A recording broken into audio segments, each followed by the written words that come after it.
And I could hear he was chanting japa, moving back and forth in the room. The rooms in London are very small, but the way people live in these small rooms, they seem large because, you know, they adapt their life to the size of the room. Not that they're all hunched over like a bunch of rabbits in a cage. So anyhow, I knocked on the door and immediately regretted it, deeply regretted it. And Prabhupada's voice said, yes, like that. Yes. And then I didn't say anything. He said, come in. Yes. And then he said, come in. Now I had gone past the point of no return. I went in and I shut the door behind me. And Prabhupada is pacing back and forth, looking like a giant with his beads, gigantic beads in his, he had big beads, big java beads, pacing back and forth. And whenever he would walk across the room, when he came to the wall, he would say, Hare Krishna, then turn around and chant over to the other wall, and then say, Hare Krishna, when he reached that wall, back and forth. So I sat in there wondering how I could perhaps become invisible, how I could become so small that I would sink into the cracks of the floor, or how I could pretend I wasn't there. I mean, I was really stuck. There I was in a room that I shouldn't have been in. At Prabhupada's private time, he's chanting japa. He says, yes, come in. So I sit there in absolute agony because it's sort of like I'm in a place where I'm not supposed to be with a person that I should be worshiping from outside the door, not invading his space and coming into his room. So I sat there crunched up like a little toad against the wall, or like a monkey with too many arms or something like that. I just sat there completely trying to squish myself into the crack between the floor and the wall, trying to see if maybe I'll become absorbed by the wall. That's how I felt. And I'm not exaggerating either. And so Prabhupada chants back and forth. And he looks at me and says, yes. Because he knew, he sensed, it was obvious, that I had a question.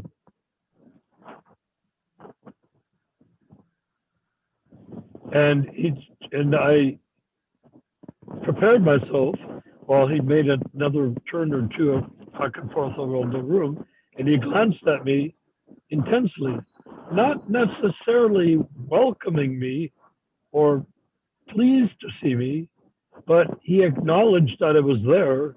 He knew that I had a question to ask him. He was ready to answer the question, even though it was not the right time and place for answering questions. Does that make sense? He's doing japa. Why should he be answering questions? It's his private space, and that's very rare for Prabhupada because people are always flocking around him. He didn't really have much private time, except when he was translating books, and everyone else was, by their own tokens, blissfully asleep. In Vrindavan, I used to not go to sleep, and I would crawl up the stairs, the same stairs that Purushottam came up to say, oh, you changed his name from Narayan to Vishwakarma. And he crawled up the stairs. I could crawl up the stairs, keeping myself out of sight, but because I'm hearing impaired, I wanted to be able to see, and I wanted to be able to hear clearly as much as I could. And there Prabhupada would be, sitting there with the microphone and the tape recorder of the, well, it's not a tape recorder, it's a dictating machine in his hand, with 5 books in front of him.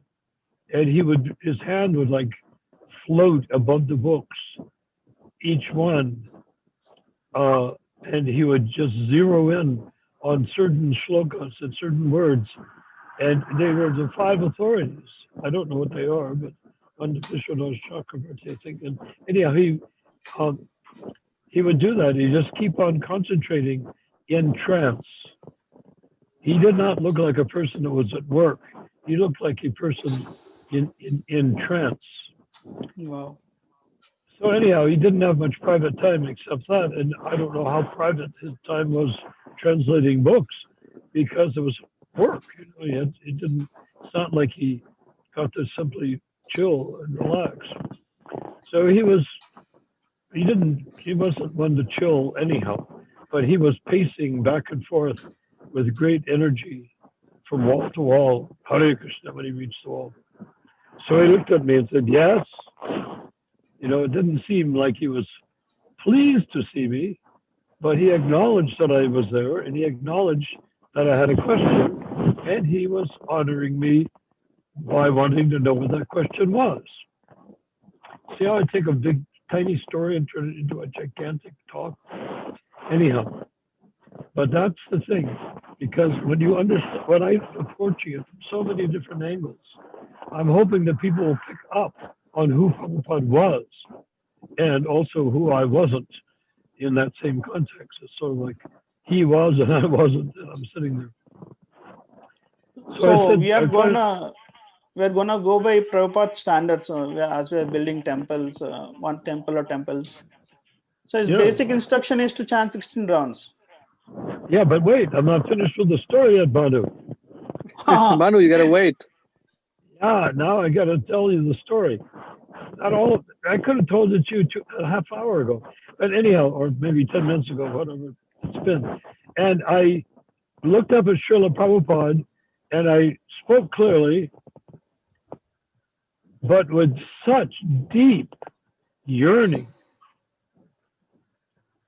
I looked at him with such deep yearning, and I said, Srila Prabhupada, I said, is it possible that I could someday become a pure devotee just like you? Can you imagine daring to say that to Prabhupada? Nobody would have dared say that to Prabhupada. Kamal wouldn't have dared say it because he already thought he was on the same level as Prabhupada. I didn't think I was on the same level as Prabhupada. I said, Prabhupada, is it possible that someday I could become a pure devotee like you, just like you? Prabhupada didn't react. He just kept on marching back and forth and chanting when he came to the wall. He did that a couple of times, and I sat there hoping that the angel of death was hovering over me and about to take me away to some place where I could be suitably admonished for talking to the spiritual master in such a way as asking him such a question, well, can I ever become a pure devotee just like you? So he walked back and forth a few more times. Then he, without stopping, none of this, he didn't stop once. Without stopping, he turned to me and he said, why not? He said, I can't imagine my stupid question. He said, why not? He took a few more steps. You are in the process. He went up to the wall, Hare Krishna, went back and forth to the other wall, Hare Krishna, back a few times. Then he looked at me out of the corner of his eyes, sort of like a sneakily confidential, not sneakily, but people do that when they're sneaky, but he wasn't. He looked at me out of the corner of his eye and said, but it may take some time. You like that? Wonderful pastime. Yeah. Well, can I ever become a pure devotee just like you? He said, why not? You're in the process. You're in the process. No, he didn't say process like a question. Why not? You're in the process. Then he said, well, I sat there gloating over the fact that it was indeed possible to become a pure devotee like Prabhupada. And he said, but it may take some time. Well, I didn't care. Like the Murari Gupta fellow, Chaitanya said he can't see him in 10,000 years. he was dancing in ecstasy. Why are you dancing? He just punished you by saying you can't see me. In only 10,000 years, I will once again see my Lord. So I felt good, you know. So he said, why not during the process? But it may take some time. It may take some time. So I was so overjoyed, I couldn't believe it. Because, you know, I didn't want religion. You know, get the point here? I am against religion. I hate religion. I don't hate anything, but I'm against religion. Yes. Or I Understand. don't want, I'm not looking for religion, and I wasn't looking for religion then either. I didn't want to belong to a group, particularly the nutcases that had just become devotees. I didn't want to become a member of a group. I just wanted to be an independent philosopher. That was my instinct from the moment I wrote my first letter to Prabhupada. Right. I had written to him in my first letter, it wasn't a very long letter. I said, Srila Prabhupada, something, and I said things, but I mentioned, I want to serve Krishna in every way possible. One would think that's a pretty ordinary desire for an aspiring devotee, wouldn't you think? Every way possible. I want to serve Krishna in every way possible. Right. I wrote to him that. When he wrote back, he said, my dear Nathan Baruch, to want to serve Krishna in every way possible is a rare symptom. And from it, I can understand you were a devotee in your previous life. Right. He wrote like that. I have the letter somewhere. Can you imagine? Wow. So that's when I'm answering Banu's original question. When did I begin to move away from the membership notion of being in ISKCON, right? That's your question, Banu? No, in the Zoom sessions we were having, at one point, did Donald's idea of building a temple become your plan? That's what it was not my idea. You have a misunderstanding that it's my idea. Isn't it your idea to build a Sacramento temple? It's not my idea. That's it should be everyone's. Yeah, maybe it's Banu's idea. Yeah, maybe it's Banu's idea. You see, Banu, if you have an idea, there should be a temple there. If you have enough bhakti, enough shakti, enough spiritual focus and perfection in your outlook, you can say to the ground, there should be a banyan tree growing there. And because of Banu's intense, instructive desire, you look again and the banyan tree is beginning to grow from that spot. So if you say there should be a temple in Sacramento, Banu, go say it. And maybe we'll open the door and see the bricks are beginning to assemble themselves. I can't order Krishna to be present there. I can order the deity to come and stand there. You have to keep clearing your throat. Let there be temple. Let there be, at least a little temple. Maybe a couple of bricks. Let there be something temple. Yeah, that'd be great. But Banu, I don't know how you do it, but just do it. That's the thing. And you know, that's true for everyone. If you get a room full of people and they all genuinely want to manifest a temple, they will soon have a temple. You see?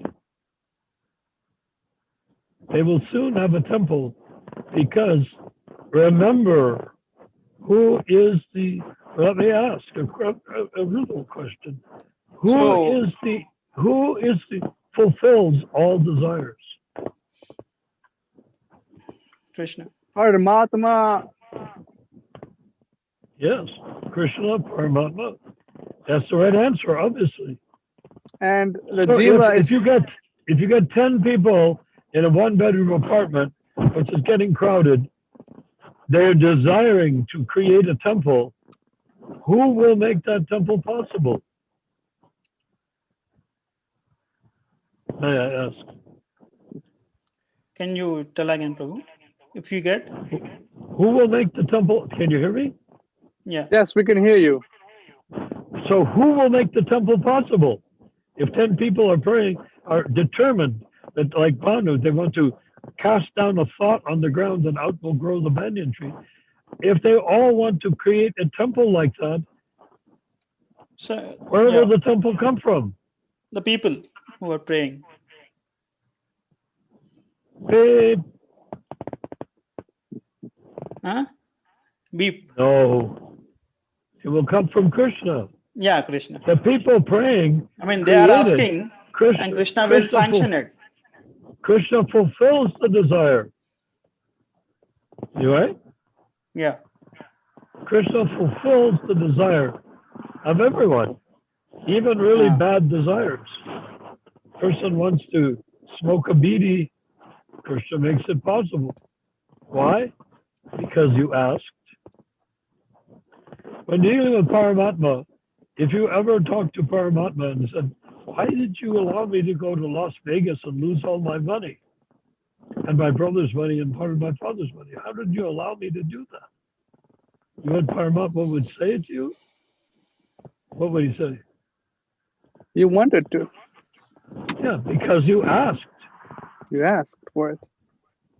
Yes, you wanted to, but wanting to, yes, that's kinetic. That's right. But because you asked, if you ask Krishna for something, he will try to fulfill it to the degree that you have karma to support it. That's it. Very simple. Yeah, very simple. And I have That's seen what it we're- practically That's I mean, I've seen it practically in my life. If I desired something, and it has happened, it took some time, but it happened. So I don't doubt the process. Maybe Bhanu might doubt the process. No, I it's have not. pretty obvious. That's simple things. So the question is, the Krishna consciousness, I believe Prabhupada said this, Krishna consciousness is the art of desiring. Huh? Doesn't that make sense? It makes sense. If I know Perfect what sense. to desire, if I desire something truly transcendental, and I have no other thought or intention attached to that intention, that desire, no fine print, no double standards, no escape clauses, anything Right. like No that. skips. When I make a desire This is that is Advaita Prabhu. completely This is a clear, new devotee who's joined it. why would He's Krishna Advaita. not fulfill it? What, Another Bhanu? devotee has joined. His name is Advaita. And Shravan has Advaita also Prabhu. joined. He's a very good Jai devotee. Advaita. Please shower your mercy on him. Jai Shri Krishna Chaitanya Prabhu Nityananda Jai Advaita Gadadhar Shri Vasudeva Gaura Bhaktivinoda. Yes. So Hare Advaita doesn't have a camera, right? Yeah. Your disciple Shravan is on also. Disciple who? Shravan. Disciple Hare of Krishna. Shravan. He's a disciple of Shravan? No. The Shravan He's is the- Yes, Prabhu. So it's the Shravan Sampradaya. yes, Shravan Sampradaya. Hare Krishna. That's what I meant. Shravan Sampradaya. What is that? What is Shravan Sampradaya? No, this is Shravan Sampradaya. Yeah. And all these disciples are descended from Shravan. No, we are descendants of Ronald, anti-gurus, anti-bogus gurus. He's the campaigner. He's the leader. Shravan and Shravan, Kirtan Sampradaya. Shravan and Kirtan Sampradaya. There's a small catch. If it's your Sampradaya, then you have to become transparent via medium. Manu and I were discussing Yes, this Prabhu. privately in the last couple of days. That Okay. transparent via medium means that there is nothing there but the bhakti. Yeah. Like Prabhupada is transparent. That means as he receives from Krishna, he gives. Or, putting more accurately, Jai. as he gives from Krishna, because he's not different than Krishna, because he has said, make me dance like a puppet, and Krishna is supplying him with everything, even before he knows what he wants to say, his words are coming from Krishna through his mouth outwardly, that means that there is no tangle with Krishna. There's no double standard. Yeah. Haribol. Okay. Haribol. Maybe someone can introduce Advaita Prabhu. Manu Prabhu? A little introduction. Or maybe he can do it himself. Advaita Prabhu? Does he have a sound on? He does.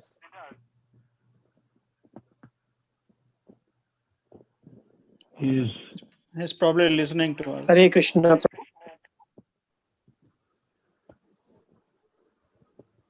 Haribol.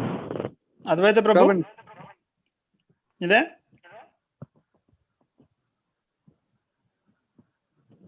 Okay.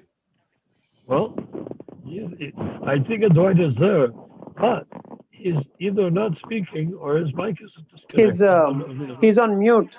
He's probably not aware of it. Just tell him you Let me- can't hear. Advaita, we're not able to hear you. Check your microphone. I asked him to unmute himself. Did he? So, not yet. Anyways, we can continue and we'll talk to him later.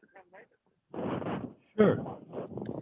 So, Prabhu, we were talking about transparent via medium. So please share some realizations, and as questions come, we can ask you.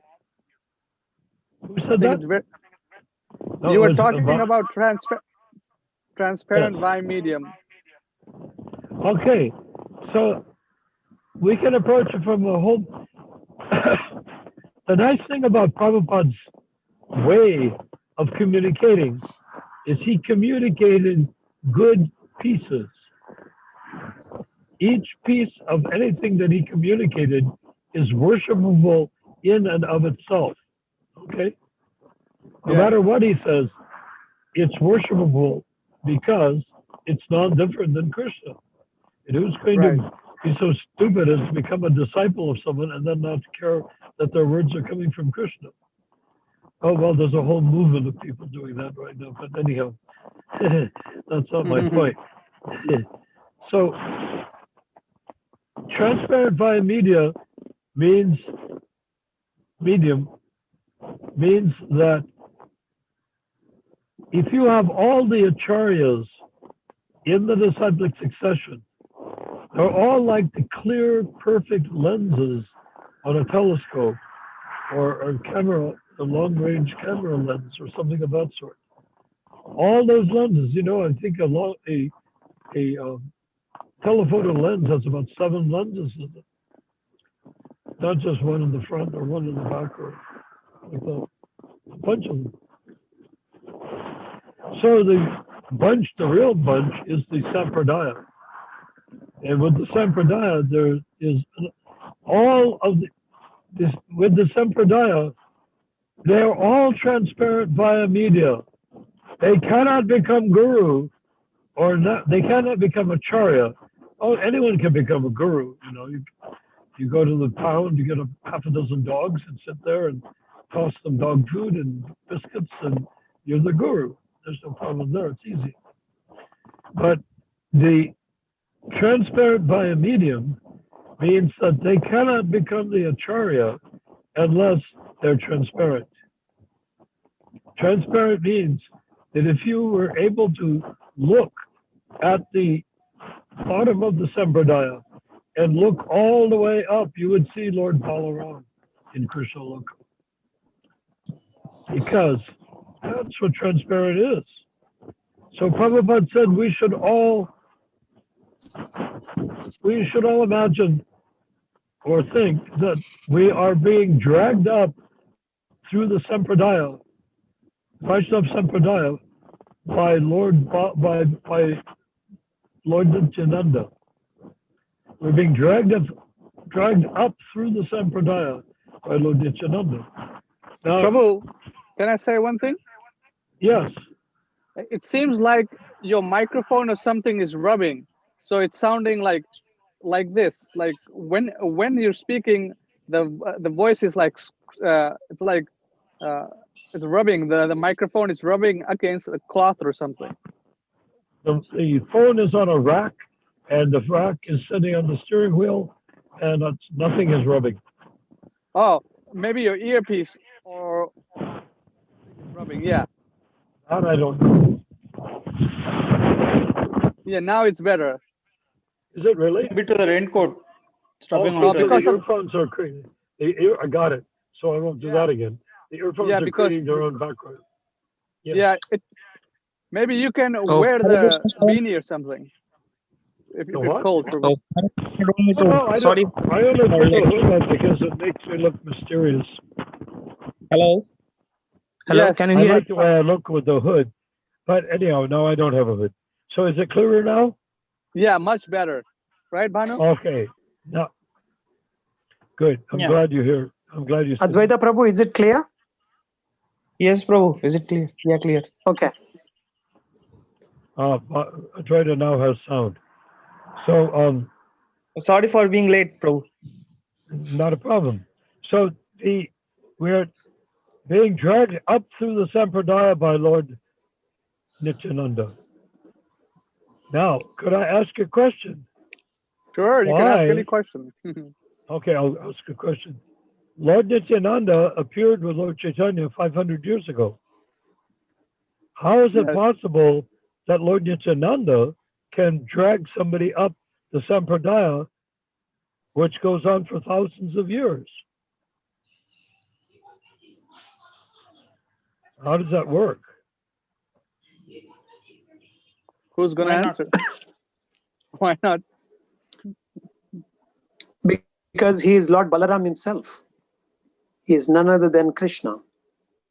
Ah, you said Balaram, didn't you? Yes. Balaram is the head of the Sampradaya. Therefore, Right. when Prabhupada said Lord Nityananda, because of his causeless mercy, Yes. Balaram may or may not be merciful, and in fact, he carries all sorts of things like a plow, which is quite dangerous if you're not if he's not in a good mood with you. So, Mm. but Lord Nityananda is different. Lord Nityananda is personification of mercy. Mm. So, Yeah. Jai. yeah. So Lord Nityananda dragging us up means validate dragging us up. So All the way to transparent. Krishna Loka. So transparent via medium. Does Srila Prabhupada use this word? Because I haven't looked this absolutely. word up. Oh, he does. Okay. So I'll Look- search the database and stuff and try to understand it like you're saying, and try to get a deeper understanding regarding this this wonderful terminology. Just the math, just the algorithmic structure of the words. Transparent via medium. Medium. Okay, a medium Transparent. is a way that communicates from here to there, right? Right. Yes. Like a psychic medium is able to talk to your dead grandmother and talk to you. I see what you're saying. Makes sense. Makes a connection between Mhm. two worlds. So we medium, can see.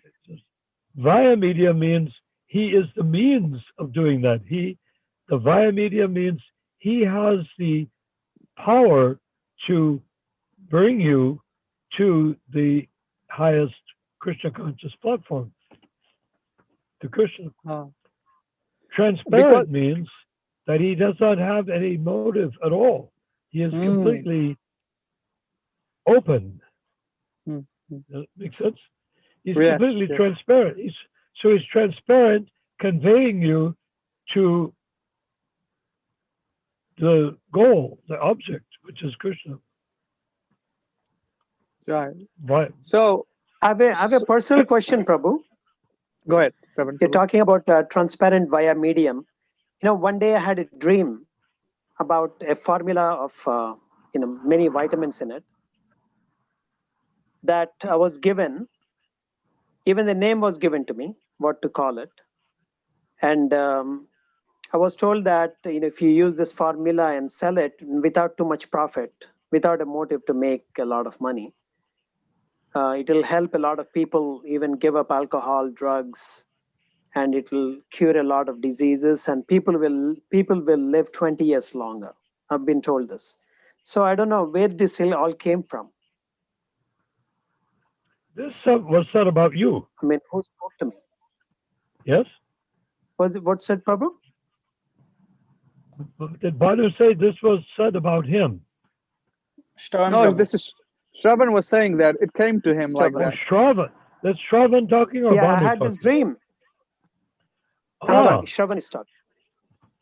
Shravan, I see. Very nice. And why not? So I had this dream, and so who gave this information? Did it seem like Krishna conscious kata? It seemed like Krishna conscious information? Well, I started taking some, and then my chanting went up. I couldn't even do 16 rounds before. Now I do 64, and Wow. I'm able to wake up early in the morning. It's been really good. So I didn't even use the full formula. I only used some of it. So that's it. But you've been given a So I have no benediction. doubt that That's this obvious. information is accurate. It's But who not gave this accurate. information? We're talking There are about a no- medium, so Prabhu, number one, there are no accidents. Everything is intentional. Everything is real. And you might say, well, what about Maya? What about illusion? Yeah, Maya is real in that if you see something that's Maya, it's a real illusion. It's not because it looks, if you see the rock, if you see the shimmering air and you think it's a piece of rock, it's not a piece of rock. But the illusion is a real illusion because you were fooled by it. You think, oh, that's a rock, not air. So there are no. Everything is real if you understand that asat is a real illusion.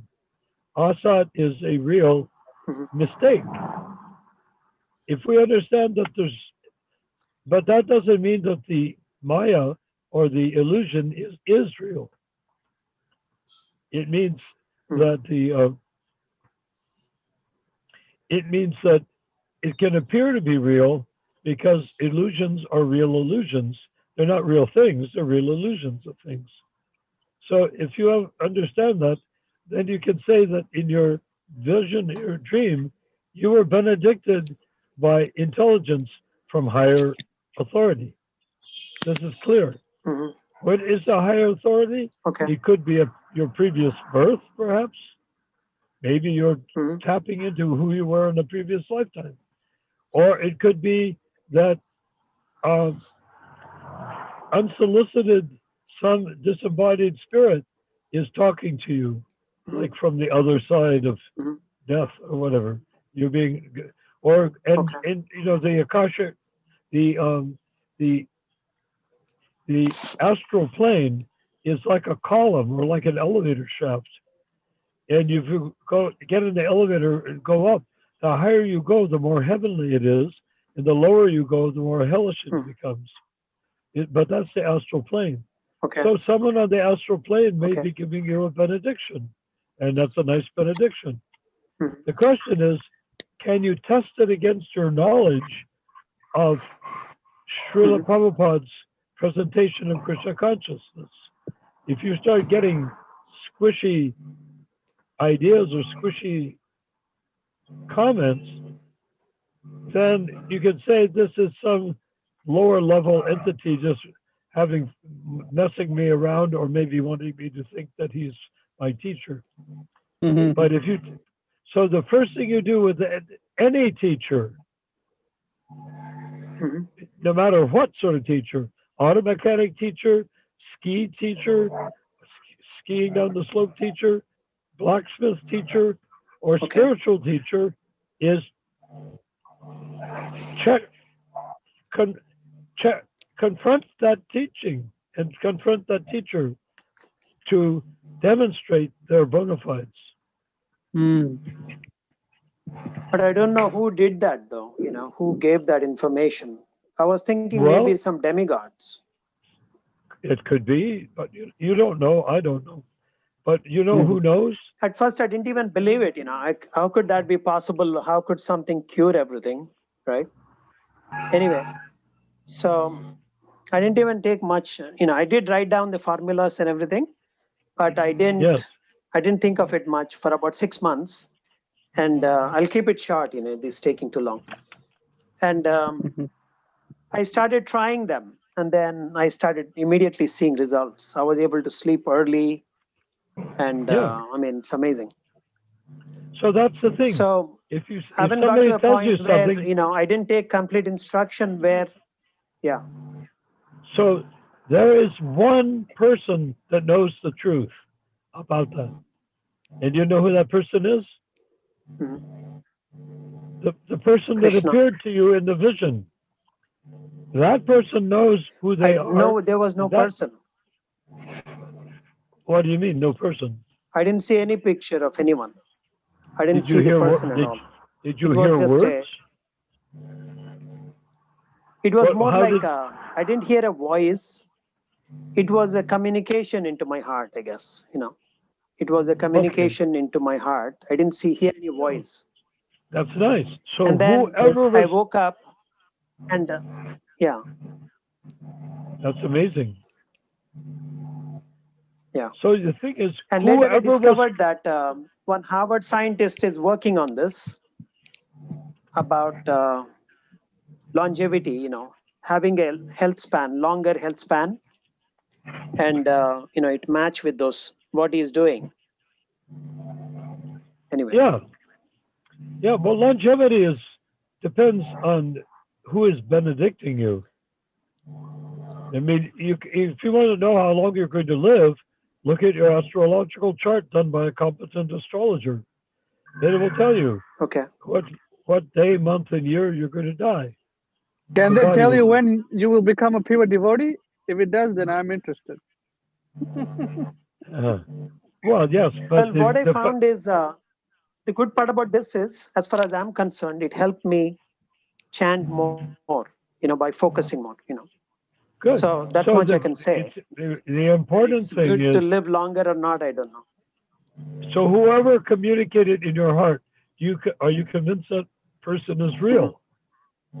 It was a real person that communicated to you. Maybe it's some celestial. Real or not real? Real person.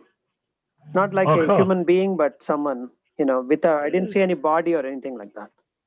Person doesn't need a body. Or a image of some person. Yeah, I didn't see a picture of a person or anything like that. No, but the idea, basically, the information was given to me, revealed to me, and then but you know I that woke someone up, was even the name was given. Fine.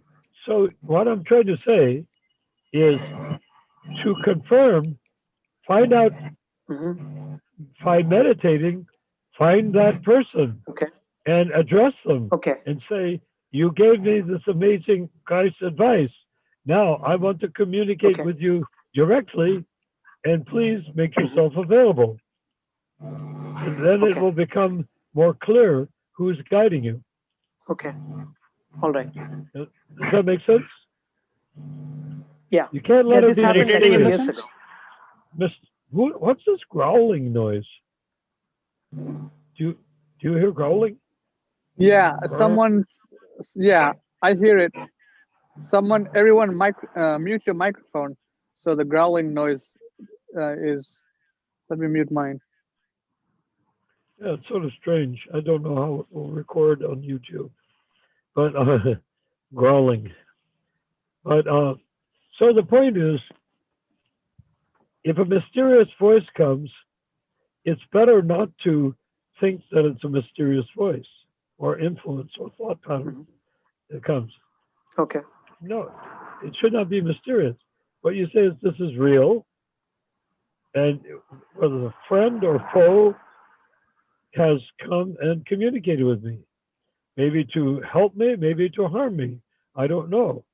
But if you begin to see improvements in your life subsequent, then you can say, unless it's a great big trick, they've came to help me. So the first thing you need to do is definitely. do what the Vedic culture would tell you to do. Get on your knees, put your palms together, and say thank you. Now, may I? Will you please reveal yourself to me, so that I can understand to whom I'm speaking or who's speaking to me? Don't keep it too woo-woo. You see what I mean? Bring it out in the open. Bring it out in the open. All right.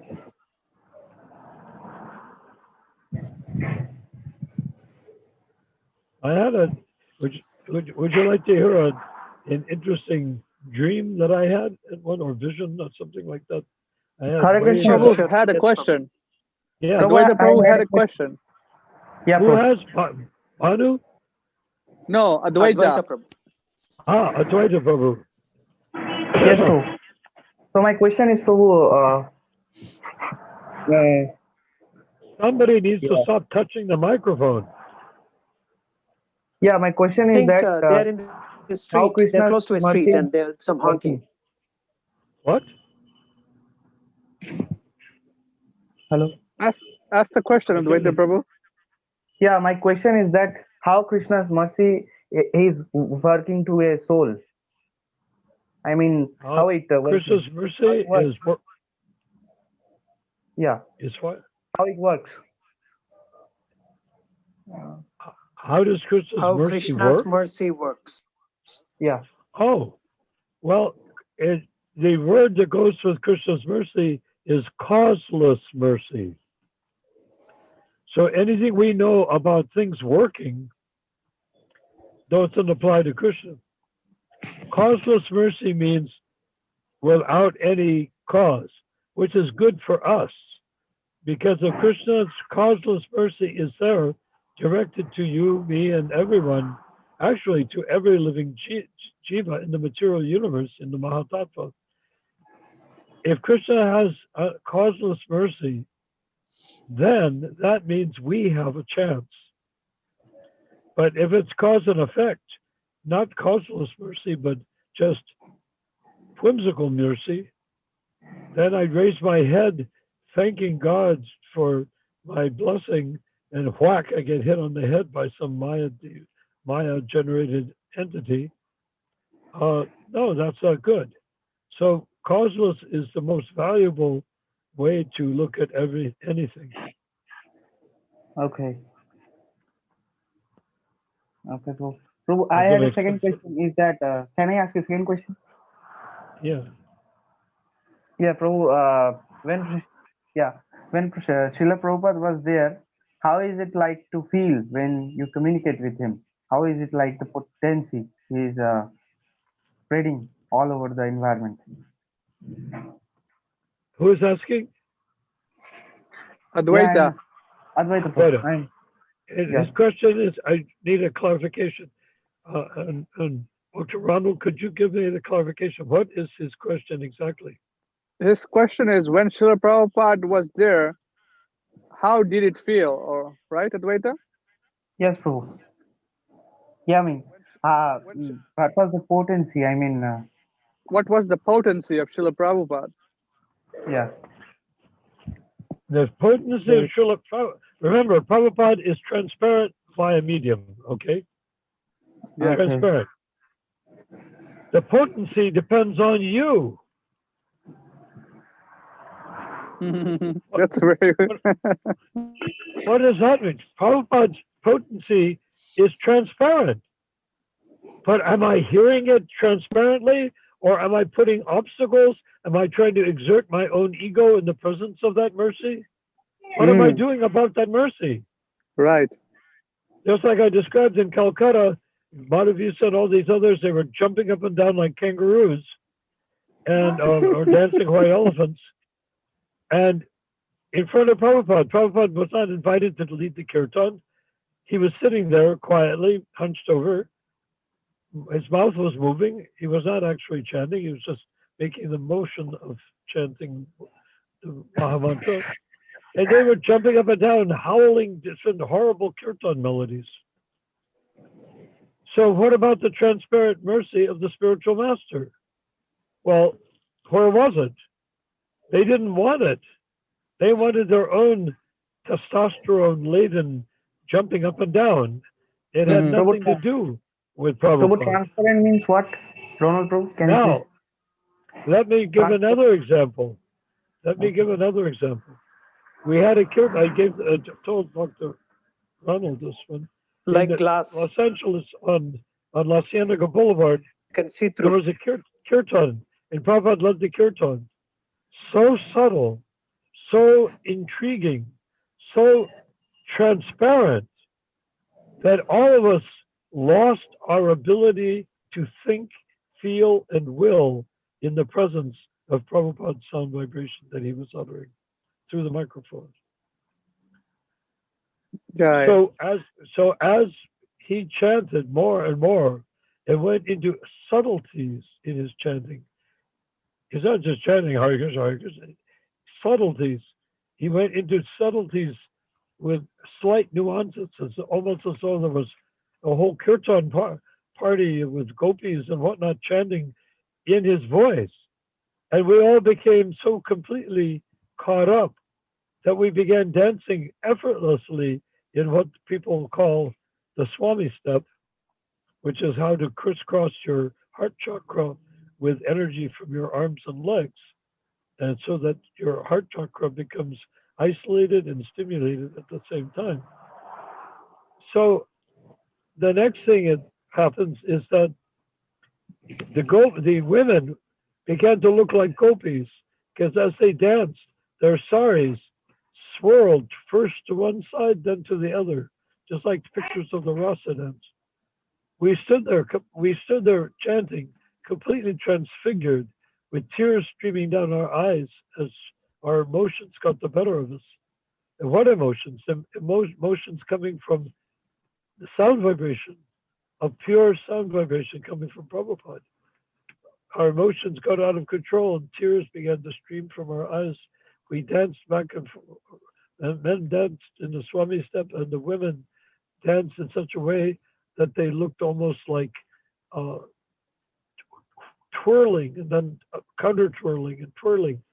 And then when you multiply that times 20 women, it was no longer a human experience. It became an experience that was not even on the astral plane, but it was actually transcendental. So those are the two examples of what can happen in the presence of a pure devotee. Does that make sense? Yes, it doesn't really make sense. So the pure devotee's mercy is available everywhere. I mean, if people follow it, it depends on you. It depends on this person or that person. It depends on the individual. Prabhu, I didn't follow quite well.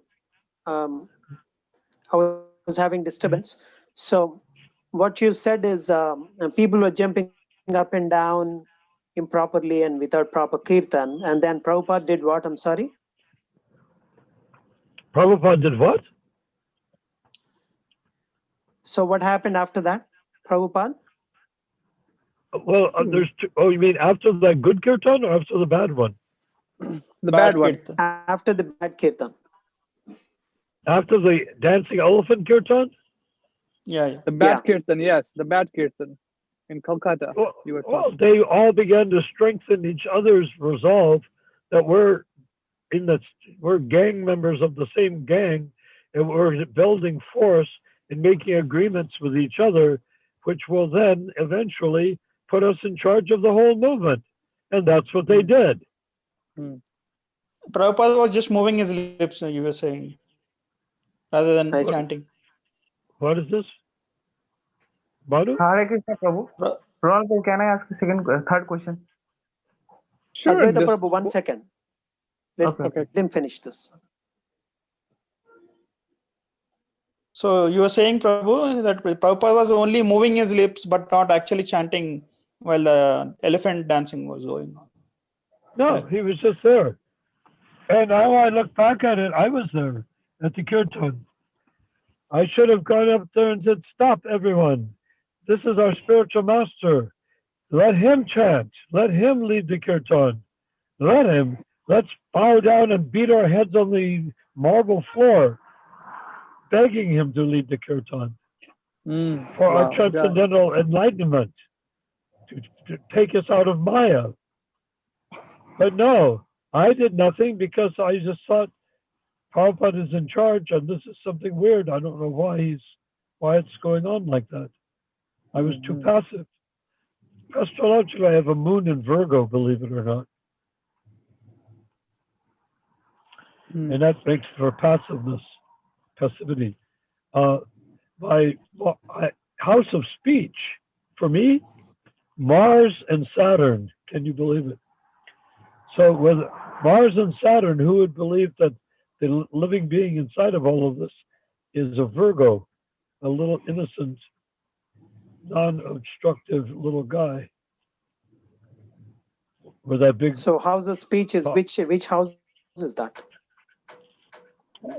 Mars is powerful. He has an anvil. He takes a hammer and bang, bang, bang, you know. And Saturn is very warlike. So with Mars and Saturn, I can pretty much intimidate a lot of type of people. Not everyone, but it's just because if I say something and I am very strong on it, and if someone's doing something wrong and I argue it, they can't very well argue back. It's just too difficult. They don't have because they're being relativistic. So, and I'm not being relativistic. So house of speech is which house is that, Prabhu? Fourth house or fifth house? Which house is that? House of speech. Which house is that? Oh, that's the second house. Second house is house of speech. Yeah. Nice. Okay. Prabhu, I have a question. Can I ask? Yes, go ahead, Advaita Prabhu. Yeah, Prabhu. My chart is sort of an interesting chart. It's not. I'm taking off my mask. It's not good for ordinary things. Okay. Yeah, my question is that, Prabhu, Give me a you moment know here. about okay.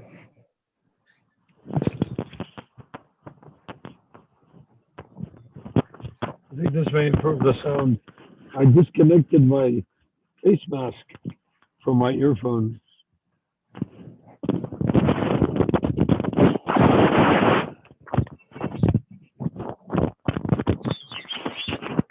Okay, here we are. I don't know if that's any clearer or not, but it was tangled up in the mask. Okay, here we are. So you were asking a question or making a statement, Yes, go sir. for it. Yes, Prabhu. So my question is that, do you know something about Vishnu Jana Swami? Vishnu What? Jana. Do I hear from him? Vishnu Jana Swami. Vishnu John, yes. Yeah. What Do you about know it? anything about Vishnu John Swami? Now, Do you know Yeah, he wants to know your experiences with Vishnu Jan Maharaj. When he was Remember, I told alive. him when one day he wanted to sing some of his tunes, and you went to Prabhupada. Would you be kind enough to share that?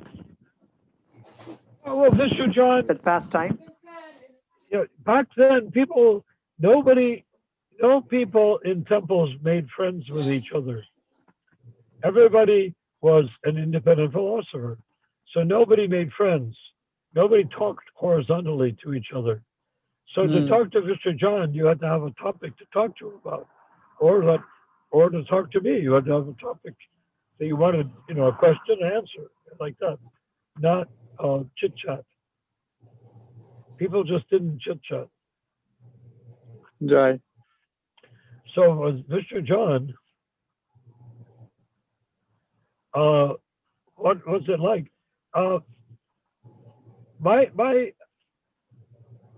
My conclusion about Mr. John is that he was actually a very basically simple-minded person, because he got caught up in the Prabhupada is God situation. And I think that he was mystical, but one of the main things about Mr. John is that he was like autistic. He was able to speak from the level of inspiration, but he wasn't able to hold a conversation with anybody.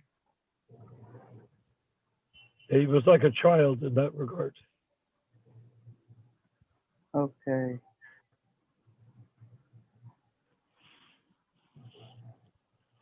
Yeah, his tune is very celestial. I mean, very transcendental. But I'd prefer not to talk about devotees unless there's a really good reason to do so. Mr. John chanted Yes. Hare Krishna. He did some good things. He did things I didn't like very much. But at the same time, he was constantly rendering service. Right. And women were always drooling over Mr. John. All the women had a crush on Mr. John.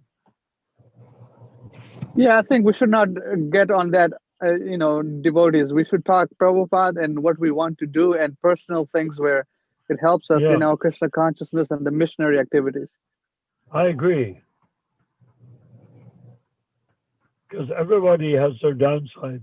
So why don't we concentrate on what we can do? I mean, we don't need to know about what another person did, or what was it like to be there with Mr. John or with Tamal Krishna or with anyone. We don't need to. There's no point in it. What we need to concentrate on is what are we about to do? What are we doing right now, ourselves, not about somebody else. No, basically, he sees Vishnu John. If I may speak, Prabhu. What about he looks up to Vishnu John Maharaj, and he listens to Vishnu John Maharaj because he only sang songs of that Prabhupada approved. Who did? So he's also Mr. John? No, Mr. Advaita. John sang all sorts of songs. Oh, really? I didn't know that. No. Well, yeah. Okay. Back then, everybody chanted the Mahamantra, Hare Krishna, Krishna Krishna, Hare Hare. Everybody chanted that mantra primarily because people had not yet come to India. And in India, they came across the Chudananda Swami, who actually made up lots of melodies. And we're not able to hear properly, Prabhu. What? I think something to do with your microphone. We are not able to hear well. I can hear fine, Prabhu. So I'm not able to. I can hear. You can? Everybody else can hear? Yeah. Okay. It's fine. Just me, maybe. Sorry. Yes, it's you, Shravan Prabhu. Okay. Sorry. So Chudananda tried to convince everyone that he was teaching them the real Bengali melodies, not like the ones Prabhupada taught us. And, since Prabhupada was born and raised in Bengal and went to college there, how are they going to say that? So his attitude was, Prabhupada dumbed it down because us Americans are dumb. He dumbed it down, but we'll please him so much more if we learn the real melodies from the real kirtan people, namely the Bengali fishermen. So everybody became ashamed of themselves and began to embrace these Bengali fishermen songs. Then it turns out that Chudananda told me on one occasion that he had some of the melodies he chanted were from his childhood. Some were from Yiddish songs, that he mixed it all together with some Bengali touches. So the fact is that he wasn't even following his own advice. Anyways, Prabhu, I think this topic is getting a little off the rails. So let's come back. Yeah, well, it is and it isn't, of course. But I would like to get back on the rails personally. Right. Me too. So could you conclude, Prabhu? Only the kirtans Prabhupada sang in those days are authorized. Say that again. Only the kirtans sung by Prabhupada in those times, not the disciples. Even of the disciples, those sang, only the kirtans Prabhupada sang were authentic. Yes. Yes. Yes. Yeah. Not even the disciples who were disciples like Vishnu Janaswamy and others. Who? Not even the kirtan sung by other disciples like Vishnu Janaswamy and others. What is their authority? Yeah. Okay. Where are they? If they're transparent via mediums, what are they transparently reflecting? Where do they get it?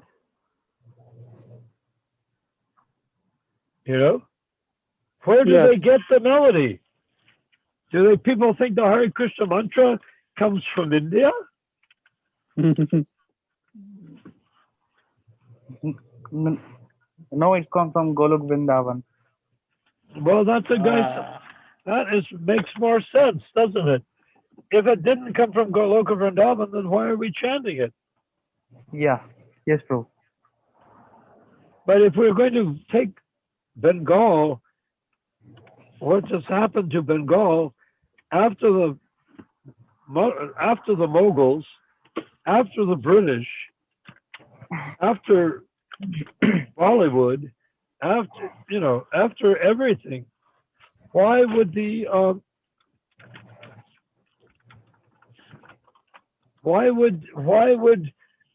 their version of the Mahamantra be accepted? So that means the followers then weren't singing kirtans sung by Prabhupada even then also. Say that again. I can translate. I'm sorry, but Banu, you speak you have very to talk well. slowly. Okay. So not even that. He speaks excellently. Speak clearly, one word at a time. He speaks in a very specific way, and I don't know that way. Chandru, let me speak. Banu is brilliantly intelligent. There's no question of that. But when he speaks, he's speaking very emotively, so I don't hear the vowels and the consonants moving around. So Slowly, followers. Okay, can repeat again. Yeah, but slowly. Utter each word clearly. Okay. Until he's able to follow you. Okay. Thanks. Very nice. So the followers then weren't singing the kirtans of Prabhupada. Not singing the kirtans of Prabhupada exactly. Tunes. No, they're not. They don't like the melodies that came from Prabhupada. They consider that it's like ABC for little kids in kindergarten, and not for real kirtanistas. They don't think that Prabhupada's melodies were good enough for advanced devotees. Well, they taught it just for beginners. And there's another factor too. Whoever comes up with an attractive, powerful melody in his own jurisdiction, his own temple, he will show that he's dominating. His kirtan is dominating other people's kirtans. And that's not a worthy motive of a Vaishnava. Yeah, I mean, I usually don't sing kirtans, but I observe the kirtans here in Sacramento for the past 10 years, and all sorts of kirtans I've heard. Prabhu, you probably won't realize. Prabhu, my conception is that Srila Prabhupada is the only one who brings the mantra from the spiritual world. Well, no Thank one. you. Yes. Haribo. Do you know who agrees with you? Haribo. Narottam Das Thakur agrees with you. Hare Krishna, Prabhupada's translation, exact words. Hare Krishna comes straight from Krishna Loka. But with chanting, I have no connection. Day and night, I'm burning in this dark world without working to make the corrections. So what you said is perfect because Right. it's true.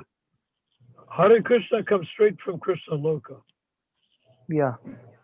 Now, does it And mean Srila Prabhupada, he brings them. Narottam Das Thakur, the great Bengali Acharya, Acharya.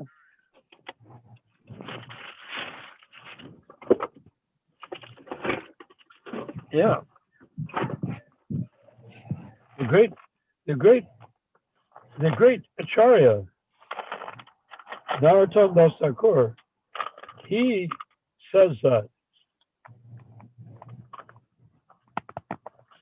But Achyutananda says something else. Achyutananda makes up his melodies from New York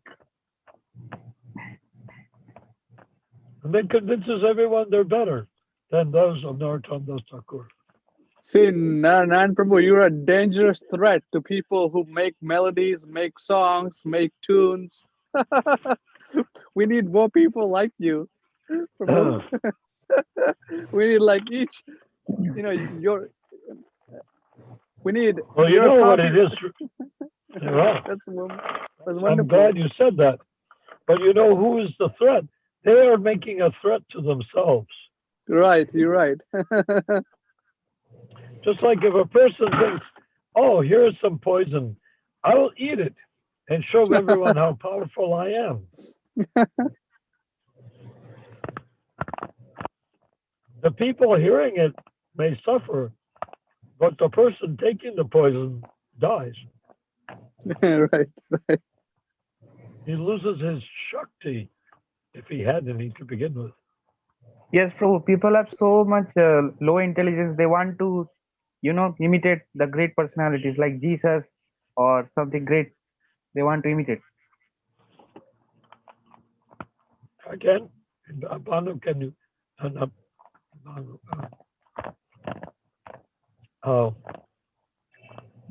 Shravan. Dr. Ronald, Advaita. could you? It's Advaita Prabhu. That's That was Advaita. Advaita Prabhu. Advaita Prabhu. Can you Yes, help Prabhu. me Say with one understanding? word at a time. Yeah, slowly and Okay. clearly. Okay, Prabhu.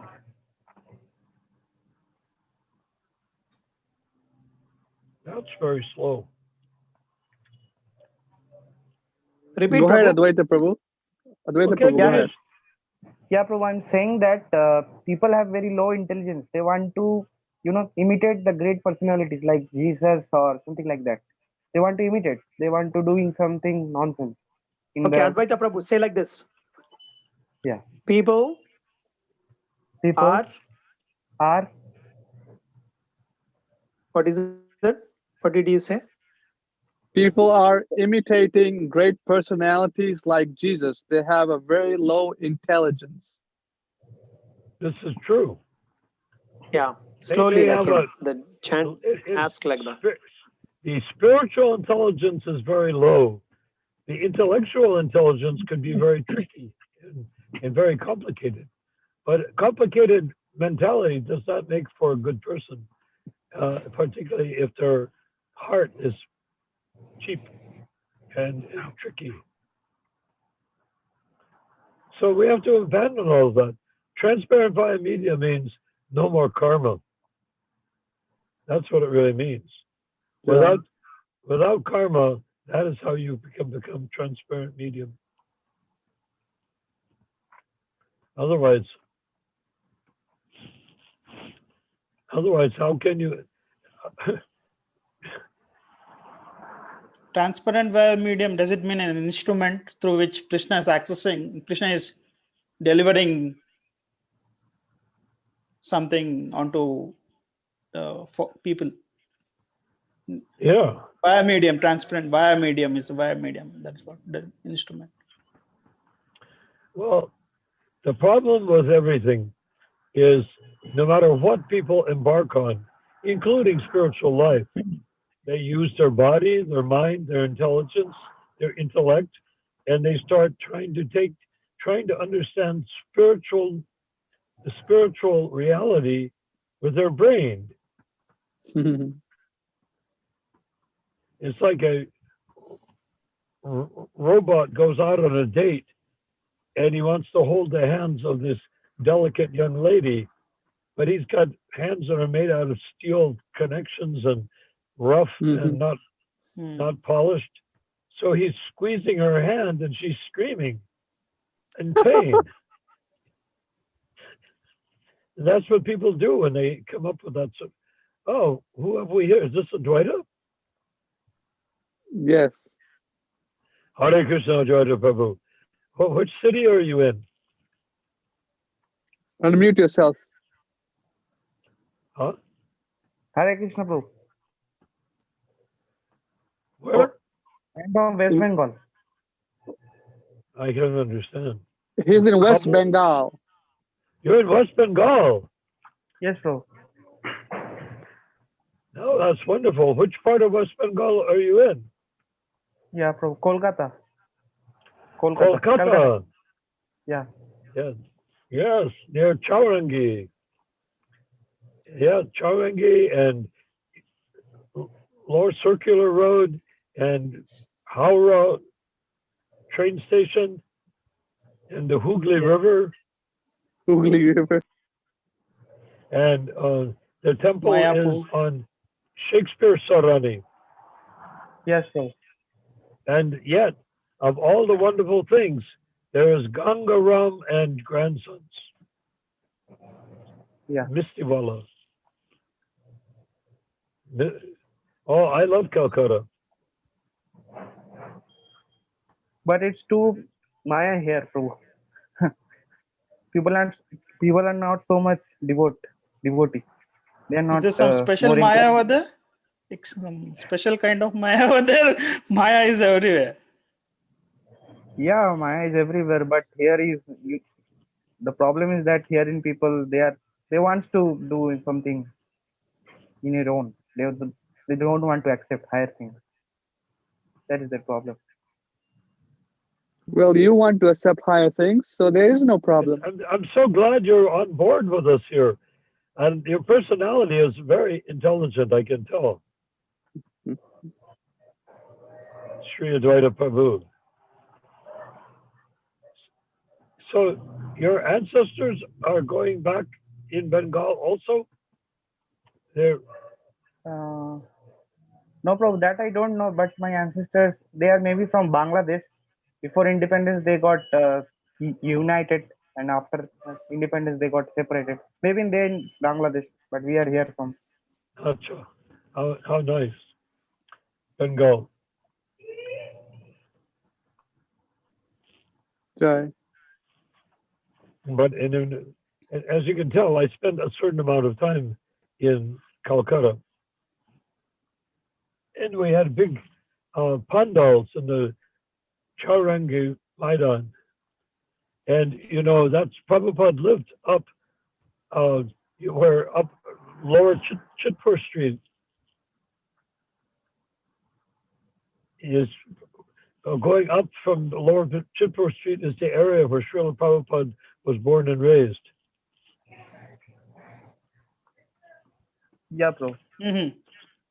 So it's it's now a place of pilgrimage for me. Yeah, things have changed a lot, of course. When I first came in 1972, when I first came to Calcutta, there were these amazing looking Brahmins, very skinny, very elegant, and that they would sit down in a public transportation with their arms and legs adjusted in such a way that they were very fantastical looking. And their kurta would be ironed with crinkles all the way down the sleeve. And they wore the dhoti so low, it was almost touching the ground. The loop of the dhoti was almost touching the ground. And when they got out onto the muddy street, they never got one bit of mud on their dhoti. It was just mystical. Then they wore glasses on the pushed out on their nose, very like Bhaktisiddhanta's glasses,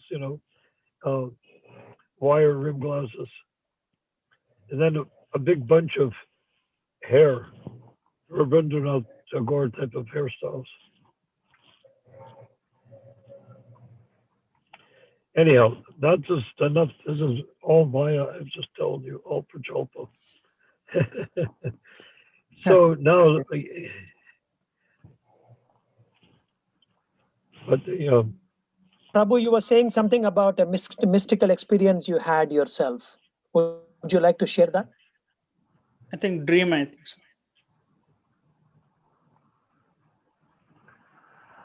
who? You, Prabhu. Yourself, Me? Prabhu. You A said mystical you had a experience? mystical experience yourself. Yeah. What are we talking about? Maybe you had a dream or something. Yeah. That goes back to the beginning of our conversation. Yeah, I had a dream. Yes. That I was in San Francisco, and in San Francisco, down at the beach, is a road called the Great Highway, and it tends to have gravel on it. So I was on a I had a Harley Davidson motorcycle, and I was speeding along very, very fast. And I was very, very worried because on a motorcycle, if you're familiar with them, if you hit a gravel spot, you can spin out, the bike can spin out from underneath you and you go flying through the air. But anyhow, for some reason, I was pushing it hard, the Harley Davidson, and going as fast as I could possibly go. On the back, the passenger was Srila Prabhupada in my dream. He was sitting behind me, and here's my spiritual master trying to get my attention, and I don't dare take my eyes off the road for even a second, or the whole thing will go bad. And I'm already driving so quickly that it's lethally dangerous on that particular stretch of road. I used to ride a Harley Davidson on that piece of road. Down near the beach where the Rath Yatra used to end before it chickened out and ended up in the middle of the park. So there I was roaring along on the motorcycle with Srila Prabhupada sitting beside me, wrapped up in Indian shawls. And he kept on trying to attract my attention. And I kept on trying to look at him, praying that he wouldn't ask me any questions, because if I had to pay attention, I could lose control of the motorcycle. So anyhow, finally a moment arrived where I was able to turn my head away from the front wheel of the motorcycle and be able to clearly hear what Prabhupada was saying to me with his hand up like that, shouting into my ear. He was screaming, "Faster, faster." So that's been my motive ever since. Faster, faster. Faster. I was going past the point of safety, and he said faster. So Time for Mangalarati, faster. That's one of the qualities of a devotee, is to push the limit beyond the limit. Yeah. Take the risk. Don't be safe. Take the risk. Don't be safe. Yeah. Because the message, mission and the message of our movement, of our spiritual master, is so powerful that we cannot put personal safety in the mixture. No coronavirus. Yeah. You mean the Corona Sura? Yeah, Corona Sura. Kaune hai tu virus. Now, a lot of devotees are scared of this coronavirus. It's just bullshit. Why You got to be be scared careful of- though. Well, actually, Why? Prabhu, We should not be scared of anything. Narayan Prabhu got Karuna. Karuna, Yeah. you got Karuna. Okay. Oh. You know, If people are Prabhu, scared I of the have to say something. coronavirus, they feel they have bad karma. Well, there's all New Dwarka is full of people that are terrified of the coronavirus. They're wearing masks and they try to go across the street rather than come near you, you know. And I'm saying, a lot of you devotees have been in the movement for 50 years. And you're still scared of something? It's funny. You're scared of anything? If you've been devotee for 2 weeks, you shouldn't be scared of anything. Right, right. This 50-year-old devotees are scared of Corona. Why be afraid Yeah, of Bhakti Charu anything? Maharaj wasn't scared, and he came collecting money on his world tour, and then he couldn't go back home. Who? Bhakti Charu. Oh, Bhakti Charu. Bhakti Charu Maharaj, he didn't. Yeah, he wasn't afraid. He wasn't scared. He was on his mission to go collect money all over the world, and then he didn't go back. Well, why was his mission to collect money? He didn't go back to India, Shravan knows. Why, Shravan? Why did he have so to he doesn't have collect? to borrow so much money from his disciples. Yeah, and he invested in So he an doesn't have to airplane scam company. people. He invested a Hmm. fortune from his disciples He's a in a businessman. Canadian airplane company that, shall we say, crashed. It didn't work out. So his disciples became very upset with him Wow. because he collected, major money, saying that they would make major money. So why is a sannyasi / guru, quote unquote guru, why is he busy trying to make money for his disciples?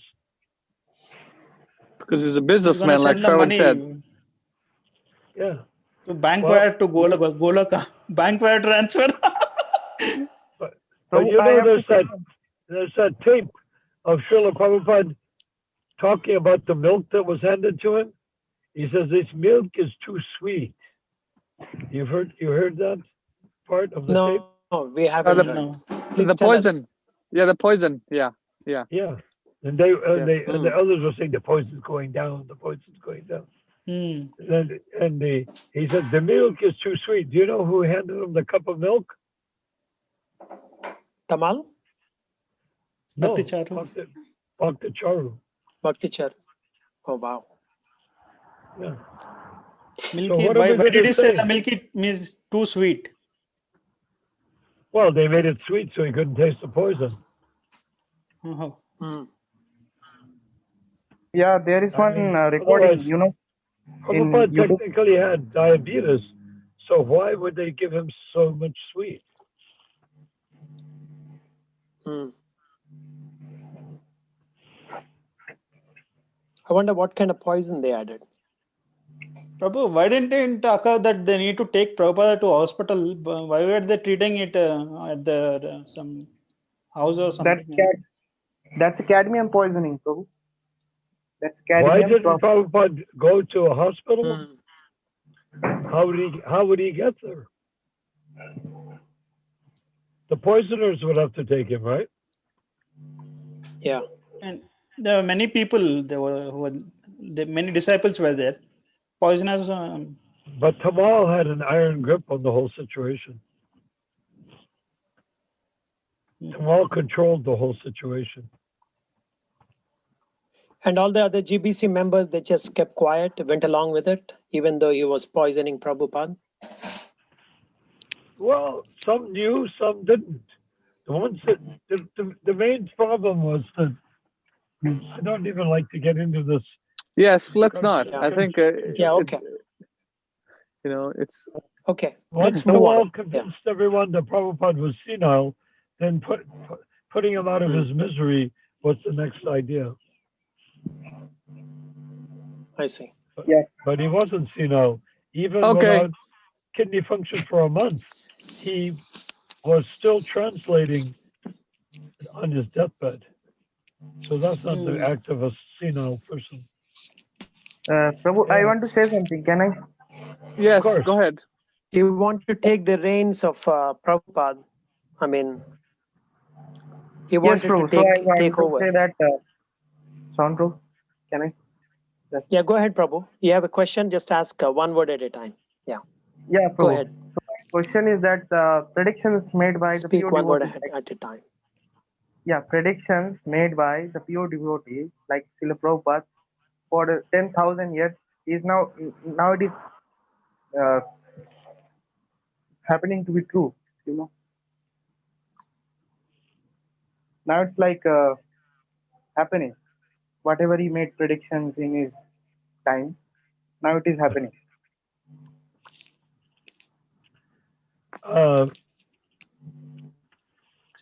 Dr. Ronald, could you sort of give me a introduction to his Okay, idea? Prabhu,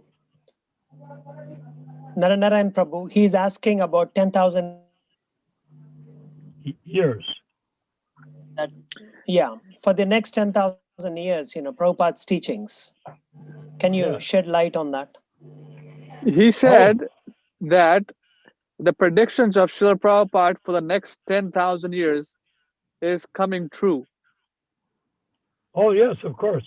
You realize that 10,000 years is not a very large chunk of 332,000 years of an age of golden age of the age of Kali. Kali is the shortest of all the yugas, and Satya Yuga is the longest of all the yugas. So after Kali Yuga, it will become Satya Yuga again. But in the meanwhile, it will become a very ugly situation. The first 10,000 years is sort of like the Titanic, the ship, the Titanic sinking. The first 10,000 years is everybody scrambling onto the lifeboats to save themselves. And after that, who's ever on the boat will drown. You see, it's like getting into the lifeboat. That's what we're doing. We're providing lifeboats for people to get out of here before it's too late. I see. So whoever is on the 10,000 years. ship is going to sink, correct? I'm sorry? You're saying that whoever is on the ship is going to sink, but on the lifeboat is going to escape. Yeah, well, that's just a crude example, but it's like that. We're on a ship, sinking ship called the Age of Kali, Kali Yuga. And Okay. if we want to go down with the ship, stay on the boat. And Prabhupada said, we were in Columbus, Ohio, and I was in a closet with about 3 other devotees, and we made a little hole through the wall, the sheetrock, the plaster wall. And Prabhupada is sitting across from a little table, both sitting on the ground. There's a little like coffee table or a little, snack table, so like 2 feet by 2 feet, 3 feet by 2 feet or something like that. And Allen Ginsberg, the poet, who helped sponsor everything in Calcutta, he is sitting there, and Prabhupada is sitting directly opposite of him. And Allen Ginsberg is in the illusion that we're in the age of Aquarius, that everything is going to become very beautiful and dreamy and lovely. And Prabhupada corrected him and said, no, we're in the age of Kali, and for 10,000 years, things will be tolerable. But after that, they will become absolutely intolerable. So Alan asked Prabhupada, well, what sort of things will happen after the 10,000 years? And Prabhupada said, trees will grow, fruit trees will grow, like a mango tree will grow. The seed will be big, the skin will be thick, but there will be no mango in between, just a skin and a pit, a seed.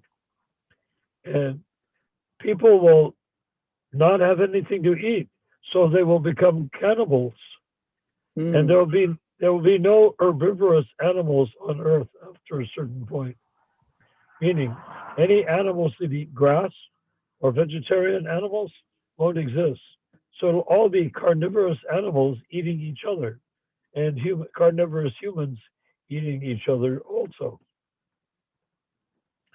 So it'll be a very unpleasant situation. And Alan sat forward. I remember this. I was seeing it through this little hole in the wall, about an inch diameter hole, peeking through. And um, and Alan leaned forward to Prabhupada and said, "But in Kali Yuga, what will they eat then if there's no vegetarian anything?" And Prabhupada leaned forward to Alan and said, pointed his finger at Alan's face, "Alan, I will eat you and you will eat me." Those are his exact words. I will eat you and you will eat me. They will become all cannibals.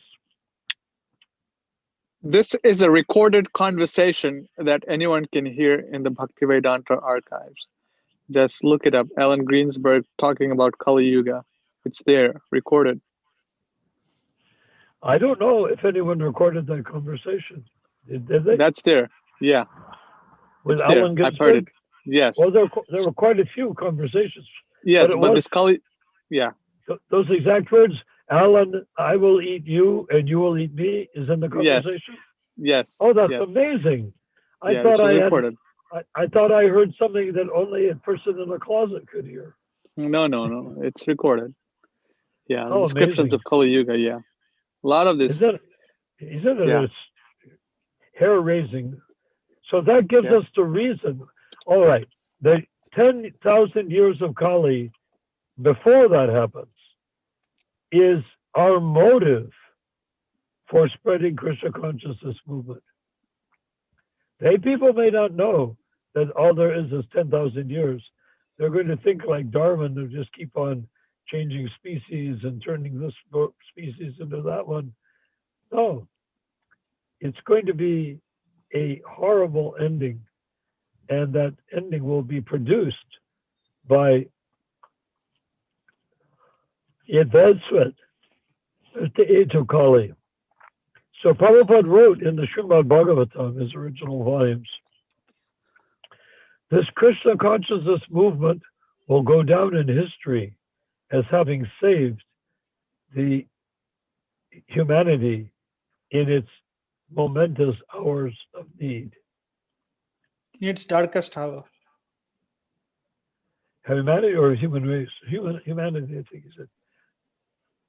This Krishna consciousness movement will go down in history as having saved humanity in its momentous hour of need. So that's a great prediction. And his astrologer, Prabhupada's astrologer, said, "Oh, he can build a house in which the whole world can live." So we can see Prabhupada is not an ordinary acharya, but he is will go down in history.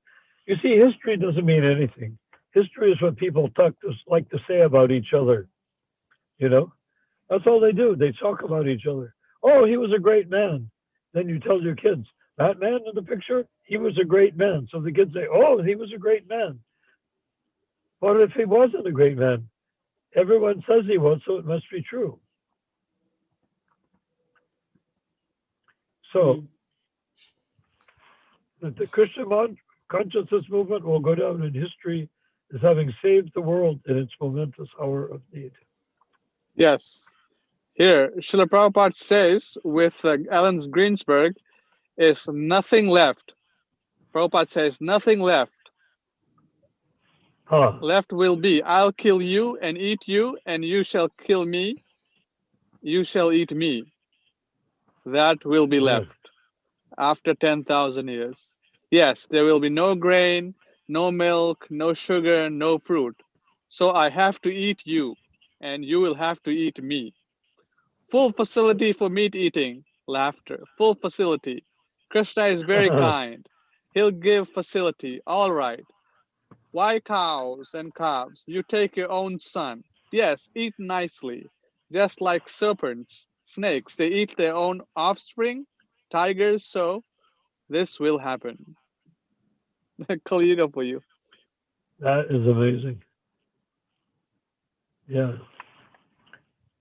Just think, I heard it hiding in a closet, not knowing it was ever going to be recorded. But I So guess it recorded because it was Allen Ginsberg, that it wasn't as private a conversation as one might have expected. That's amazing. Well, okay, so what are we doing here tonight? We are planning to deliver 10,000 years worth of people by chanting the Hare Krishna mantra. And Prabhupada gave me that direct instruction. Right. Why not 100%? So that is where we need to become now involved, not dancing around it, but deeply immersed in the notion of transparent via medium. Anyone who thinks they know all about Kali Yuga simply by reading it, no, we have to become completely immersed in chanting, completely immersed in Krishna consciousness, and not hesitate to throw people off of their comfort zones so that they can dare to get angry about me. Don't take preaching. They can get angry at me because when they get angry at me, they're angry. When they're angry, they're also angry at themselves. When he looks at why am I angry at myself? Well, people can be angry at someone else while being angry at themselves too. Yeah. So otherwise, why is it when somebody wins an argument against somebody, he looks defeated? It's just the way it is. So then that brings us to our next step, transparent via medium, and also feel how we are being dragged up through the Sampradaya by Lord Nityananda. It's not like we're going against inside their clothes or under their armpits. No, we are going inside the inner Shakti of each one. To me, it looks like a shining spine with different vertebrae going from the top to the bottom, bottom to the top, right? And this shining spine, each spinal bone is another acharya. So the unbroken lines of acharya means all of these acharyas create a safe zone of pure unalloyed love of God, but transparent via media. When they make that transparent atmosphere, the next one's, if you're going to Prabhupada, he goes to a spiritual master. Bhaktisiddhanta is also generating a transparent via medium, and Gorkhasadas Babaji and Dr. Thakur, Jagannath Das Babaji, going all the way up. That is something that is ever fresh. It is being generated at all times. All we need to do is to stop identifying with that which is not,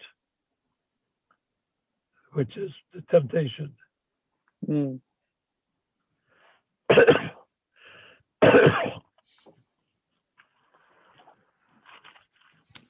Right.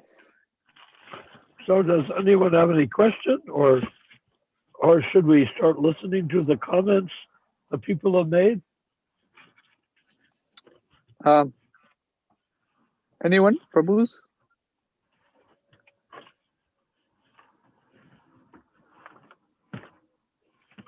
Advaita, Advaita, Prabhu, you have any questions?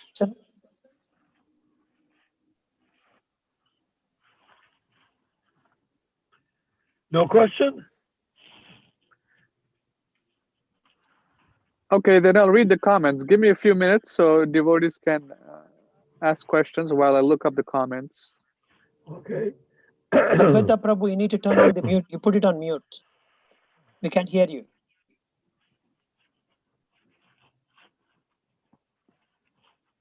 Unmute.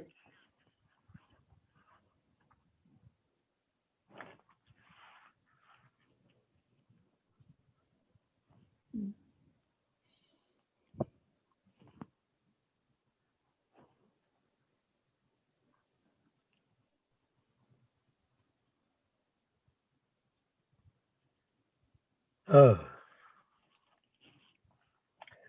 so transparent via medium means that devotees chanting Hare Krishna congregationally in Sankirtan is for the purpose of transforming the energy of those who are capable of leaving planet Earth during the next 10,000 years. If we understand that, not just prophesize like Christians talk about the second coming, no, we have to say kinetically, there is no moment when I am relieved of the duty and responsibility of enlightening the man standing next to me. It's my duty. Now, if you were in the army and it was your duty to enlighten the guy standing next to you, well, what sort of soldier would you be if you didn't? It's an obligation that goes beyond reciprocation or tit for tat or good and bad and all that good stuff.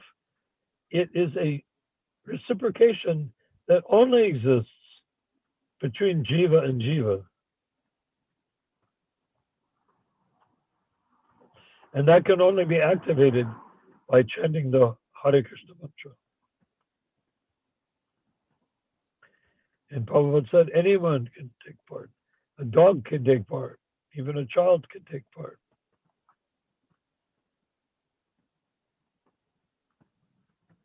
So that's the purpose of Krishna consciousness. Jai, so I loaded up the comments, so I'll read it. Yeah, please. Okay. Jai. So there's Mataji, and her name is Krishnas, Krishnas Sankirtan. She's saying, interesting, I'm not hiding. I'm distributing Prabhupada's books almost daily after overcoming COVID in April. Holy name, book distribution should never stop, no matter what. Jai, my friend Narayan, bold man. Oh, very nice, she's saying. That's right. And she had COVID. That's amazing. Yeah. And she said next, what's stopping you to go out and distribute Prabhupada's books daily and distribute the holy name? If you're sincere enough, you can actually meet Mahabhagwat and get initiation in this lifetime. Huh? You don't know other Mahabhagwat, only Prabhupada. She said that? Yes. My God, that's amazing. You see, we're having an effect. Right. It's like when you play billiards with a billiard cue, you hit the cue ball and it goes boom, and it hits another ball, another ball, another ball, another ball. And we don't know exactly what's going to happen. We just know that we hit one ball, hits another ball, hits another ball. So here we have a movement. This is a movement. Anyone who writes like that is part of a movement. And what is that movement? This is that movement. We're having a conversation.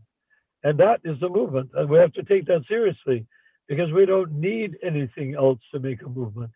All we need is conversation on the topic of Krishna, how to deliver the world. Go ahead. I have some other comments on Facebook now. Let's see. There's so many comments. I don't know where to find. 1 second. Let me try to find it. Really? A lot of them? Yeah, it's all over the place. We get comments. Where's Wales?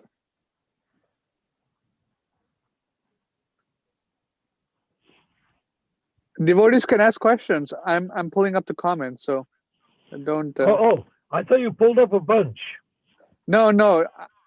We have like 20 or 30 videos, so I'm looking over the comments as they come.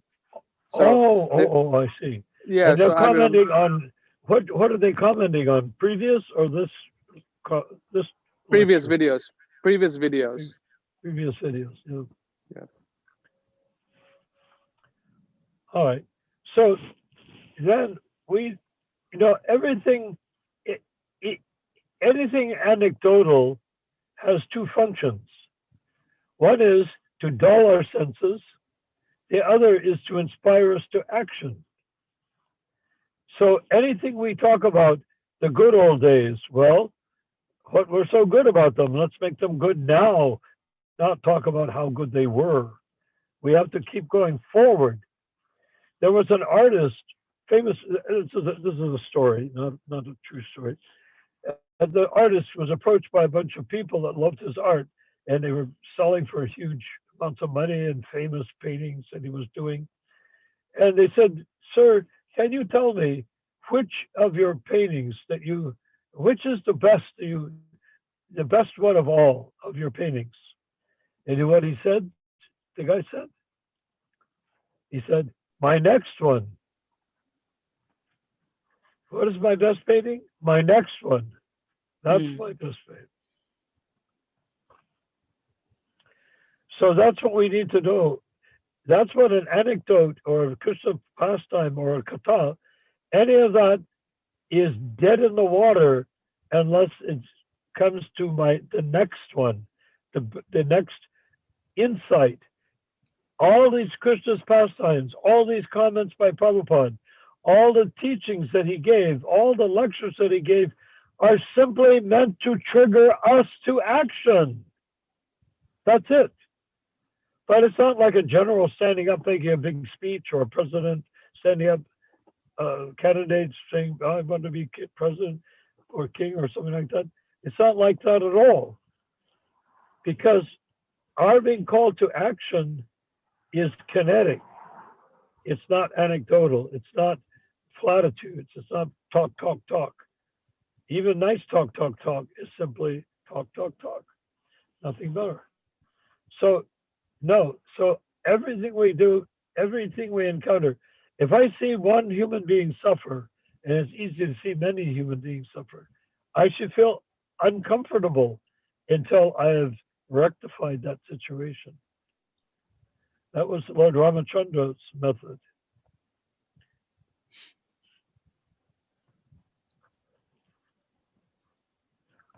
Not So let any. Yeah, go ahead. You ready? So what if we don't have prasadam to give in charity? Can we give any other food in charity to others? How can you not have prasadam? If we give people prasadam, it has two effects. One is that it directly kinetically spiritualizes their tongue, their mouth, and their stomachs.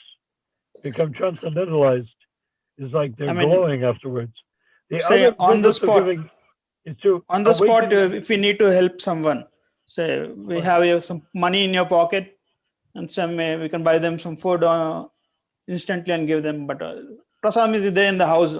If we're talking about prasadam, are you saying should we give money to people? Money or food? Well, no, food, money, neither one. Because if you give someone money, you are karmically responsible for how they spend it. Supposing you're a very great devotee, you never smoke, you never drink, you never do this, you never do that. And you give some money to a guy that's really down and out. And with that down and out, he gets a shave, a fresh pair of clothes, and goes off and robs a bank. Well, how much have you helped that man? How about food? Huh? How about food? Yeah, why would you help a man to do the wrong thing? But if the trigger of the action that you performed is to bring him to a platform of effectiveness and purity, then what's the problem with it? It becomes wonderful. Yeah, Prabhu, there are some people who are I believing haven't that. completed. Let me complete, Prabhu. Okay, Prabhu. So I myself am not having prasadam because of an onion garlic. My family eats onion and garlic. So how can I help? How can I reach on to a person in need on the road, some beggar or something? Yeah.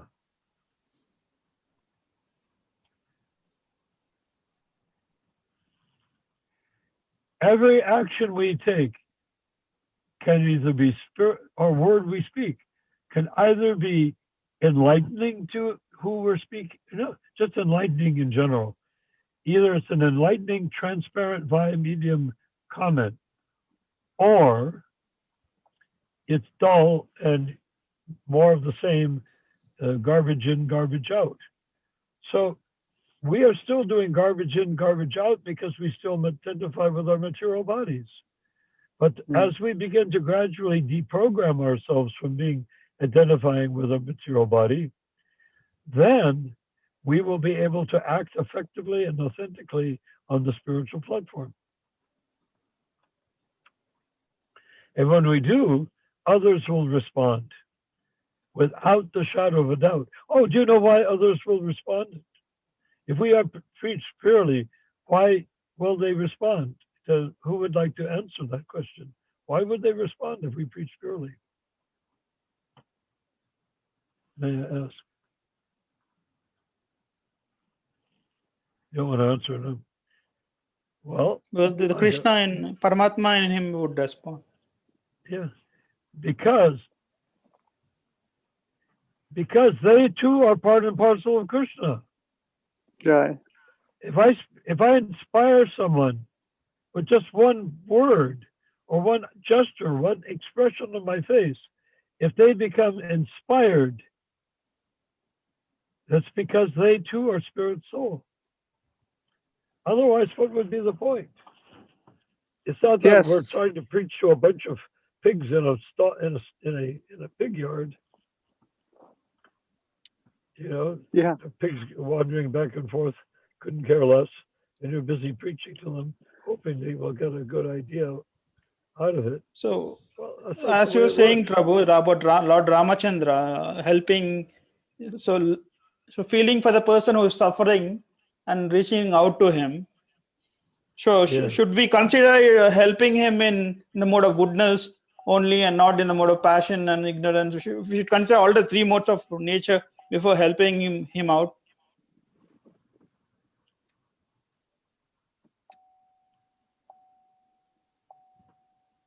Should we consider whether we are helping him out in the mode of ignorance or passion, or are we doing it transcending the mode of nature, or are we doing it in the mode of goodness? Should we consider all these things while helping? Well, the one more level, goodness, passion, and ignorance, passion, and goodness, is transcendental. If I do something with goodness, people will think I'm such a nice man. If I do something ugly, they'll say, oh, he should run for president. Tamagun, oh, he should become a wealthy politician. And Rajagun, oh, let's declare a war and kill a bunch of people. You see, we don't need any of that. We are here to enlighten or deliver people, and that's it. Nothing else other than that. Does that make sense? Did you come up with more quotes, Dr. Ronald? Yes, I have it here. 1 second. One devotee named Nityananda Modli, he's saying, this should be the next question on Zoom. Shows what happens to the disciple who realized the truth about their bogus guru after he is dead. According to Guru, Sadhu, and Shastra, rejection and repentance can only take place while the fake guru is alive, and does not mention it is possible to reject the fake guru after death. I think this question will be informative. Amazing. Pretty interesting, huh? Yeah. We have all devotees watching the videos, so they come up with all kinds of questions. I have some more, but we'll discuss next time. It's getting late.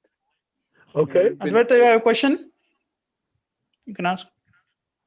Who else? I have a question that how to convert my parents into devotees. How to Convert? convert your parents into devotees? Yeah. Well, it's not always easy. Prahlad tried it. He tried to convert make his father, Hiranyakashipu, into a devotee. And actually, his father, of course, became purified by being killed with the fingernails of Lord Nrsingadev. But how do you make it all? That's joking. I'm just joking. I'm going to suggest ripping your parents into pieces. How do you make your parents into devotees? Well, by being innocent. What was it that they liked about you the most when you were a baby? Was it not your charm, your innocence, your heart being pure as a child? You know, or look at yourself. If you see a baby, that you, assuming you like babies, but if you see a baby, don't you become engaged by that little baby?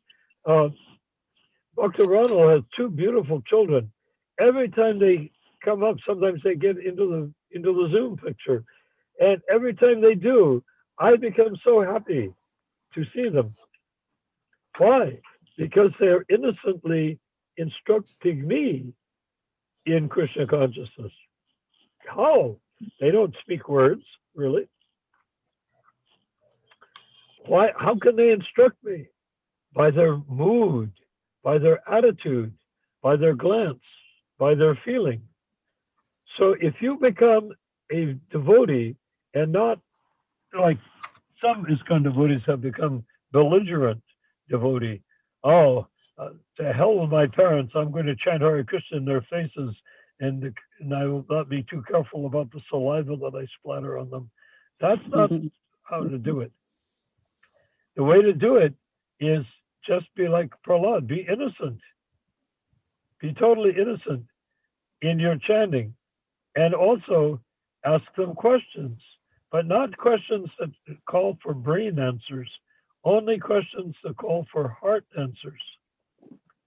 Because if you ask questions that call for heart answers, then they will be cheating themselves and you by trying to give them a brain answer to the question. So no brain questions. And here's another thing. If you're a devotee and you're becoming satisfied, Atmaram, you're becoming satisfied by becoming a devotee more and more by the day. Can we imagine that your parents also have suffered? They've been bewildered. They didn't know what to do. They had hardships.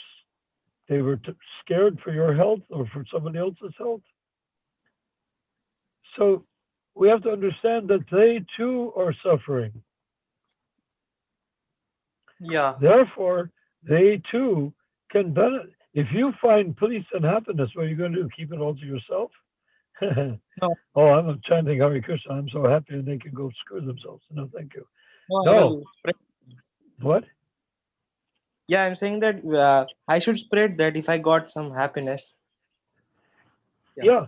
So that you engage them bit by bit. But how do you engage a parent? You engage a parent by turning them into your child. Talk to your parent the way you want to be. If you were talked to nicely by your parents, talk nicely to them. You see? If they were comforting, be comforting to them. But be guided not by, you're not the parent, you're the child, or we're the child, by your attitude of kindness and goodness, they will be attracted. Because that's what they wanted to have a child for in the first place, is because of the quality of goodness and niceness. So you can do that. You can transform them back into the child, just like Krishna turns Mother Yasoda turns Krishna into a child by her devotion. Krishna has no interest in becoming a child, in drinking milk or stealing butter or anything like that. Mother Yasoda created that. That Prabhupada made it quite clear. Mother Yasoda is a jiva, just like you and me. And I have a relationship with Krishna. You have a relationship with Krishna. My relationship with Krishna is hardly good because I'm not a pure devotee. And yet, if I become a pure devotee and I wanted Krishna to become my son, if I desire it enough in the right exact way, he will want to become my son. This is God.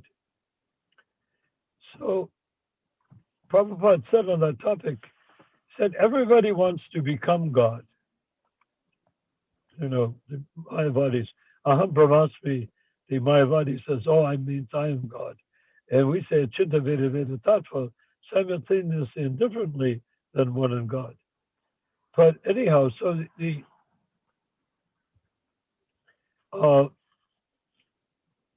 so I lost the track. Do you remember the track? Aham Brahmasmi. Aham The Brahmasmi. Mayavadi says, Yeah. I'm So if you come to the platform of where you can become like, oh, well, look at Kapila teaching Devahuti. He's a little boy teaching his mother. I mean, his mother could say, oh, you be quiet, Kapila, or I'll make you sit in a corner because you're not to talk to your mother like that. Your mother knows best and knows everything, and you're just a little child. Well, that's the way it turns out in the material world. But supposing that the mother is charmed by Kapila, who happens to be an incarnation of Krishna. And his words are so sweet, so intriguing, so inviting, so reasonable, so innocent, so childlike, with wisdom that even the great sage cannot come up with. Well, she'll become very attractive, won't she? So to answer your question, how make your children, how make your parents preach to your parents? That's how. Just like Kapila speaking with Devahuti. Engage them in such a way that they become satisfied. Don't try to prove, oh, now I know something that you don't know, and I'm going to teach you what you don't know, and you better accept it or you're a bad person. Well, that's not going to get them to become devotees. It might get them to invite you to leave the house. So you don't want to do that. You want them to become enrolled. So can you imagine what it would be like if your parents began to tend in the direction of being devotees and you're becoming more and more advanced yourself? And so what you say is going to them and they keep saying, oh, I wish he'd had something more to say. Oh, I wish I could hear him say that again. I don't remember what he said, but it was so wonderful when he said it. You know, that's the sort of mood you want with your parents if you want them to be devotees. If you're an actual devotee, not by telling them they're wrong, or not by telling that, why did you give up your Vedic culture and become a person on the other side of the Indus River only? You know, don't go. So should we engage the time in doing service to Krishna or engaging time with parents? Enroll them. Enroll them. Enrolling means when you talk to somebody, they become more and more interested, whatever you say. Does it make sense? Yes, it makes sense to me. What about the relative, all the relatives and all other people around us? Well, someone was going to say something? Well, with my relatives, I talk about Krishna because by reading Srila Prabhupada's books and lectures and conversations, you can pick up on that. And as people talk about certain things in history and whatever they talk about, you can give them what Prabhupada says by, you know, it's very easy. You have to just study Srila Prabhupada's books, lectures, and you can see, you know, when people talk about politics, then you can say, oh, yes, Maharaj Yudhishthira is there, the Pandavas are there. So Yes. you have to become expert. But when That you would do be it, our go it ahead. would be go our ahead. inclination to talk about Krishna, but they wouldn't be inclined to talk about Krishna as a subject every time we meet. So You they don't would have to say, mention Krishna. why can't we crack a joke? Why can't we share some laughter? Yes. Why can't we party? And if friends would say, cousins would say, why can't we go? Why can't we eat meat? Chalo, khate hai, khake aate hai aaj. Yes. Well, people can take that way. And why not? Why not? Because a good story is a good story. What is the relationship between parent and child if it is not telling nice things to the child and the child saying nice things to the parent and being the child is inviting the parent to say something and the parent says something to satisfy the child?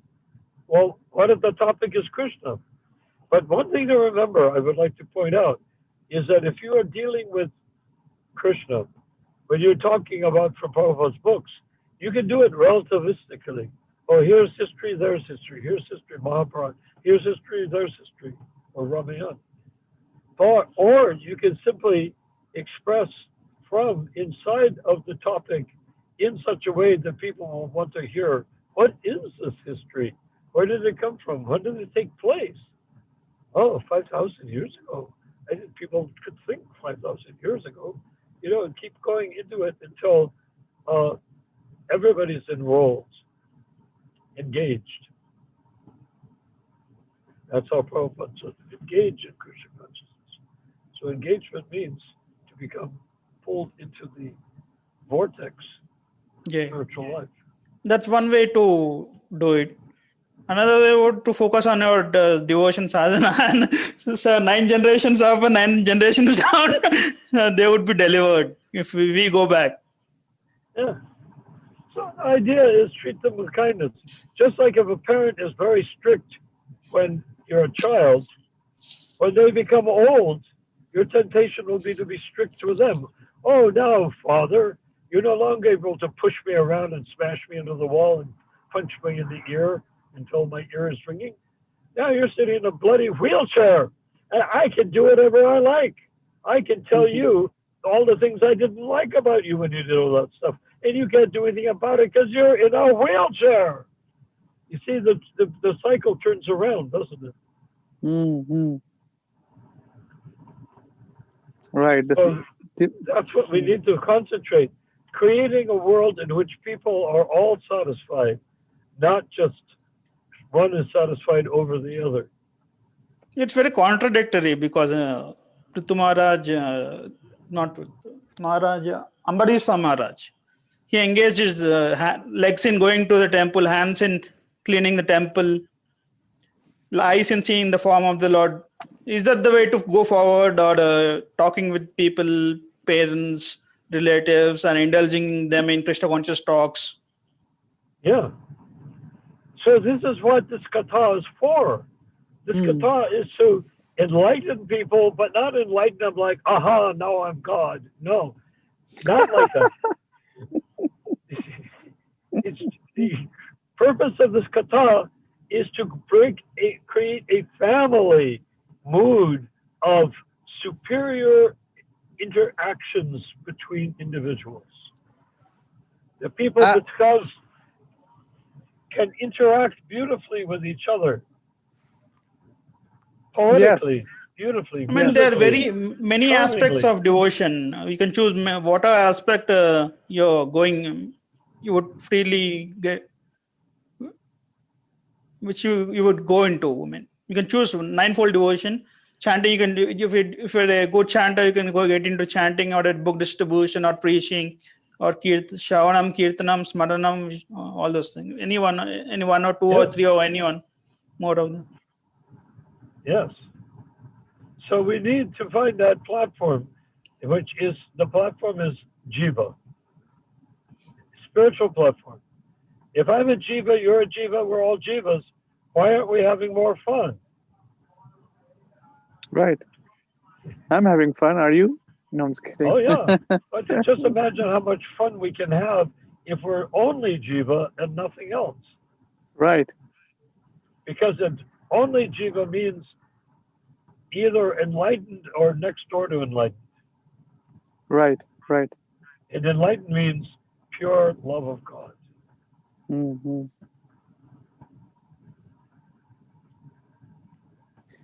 It takes some time, Bhanu Prabhu, to convince the family members, and people will change. It's just that you have to keep up your sadhana, your reading and chanting, and people will be inspired by you. That's a fact. But the most inspiring thing is when the parents and the family members, not just parents, cousins, everyone, Yes. when they start feeling that it's more pleasurable to be around you than to be around each other. Yes, I've experienced that. Yeah. So you get to be not just an authority, a big talker like me. You get to be a person who everyone is fond of. They say, "Oh yes, let's go and talk with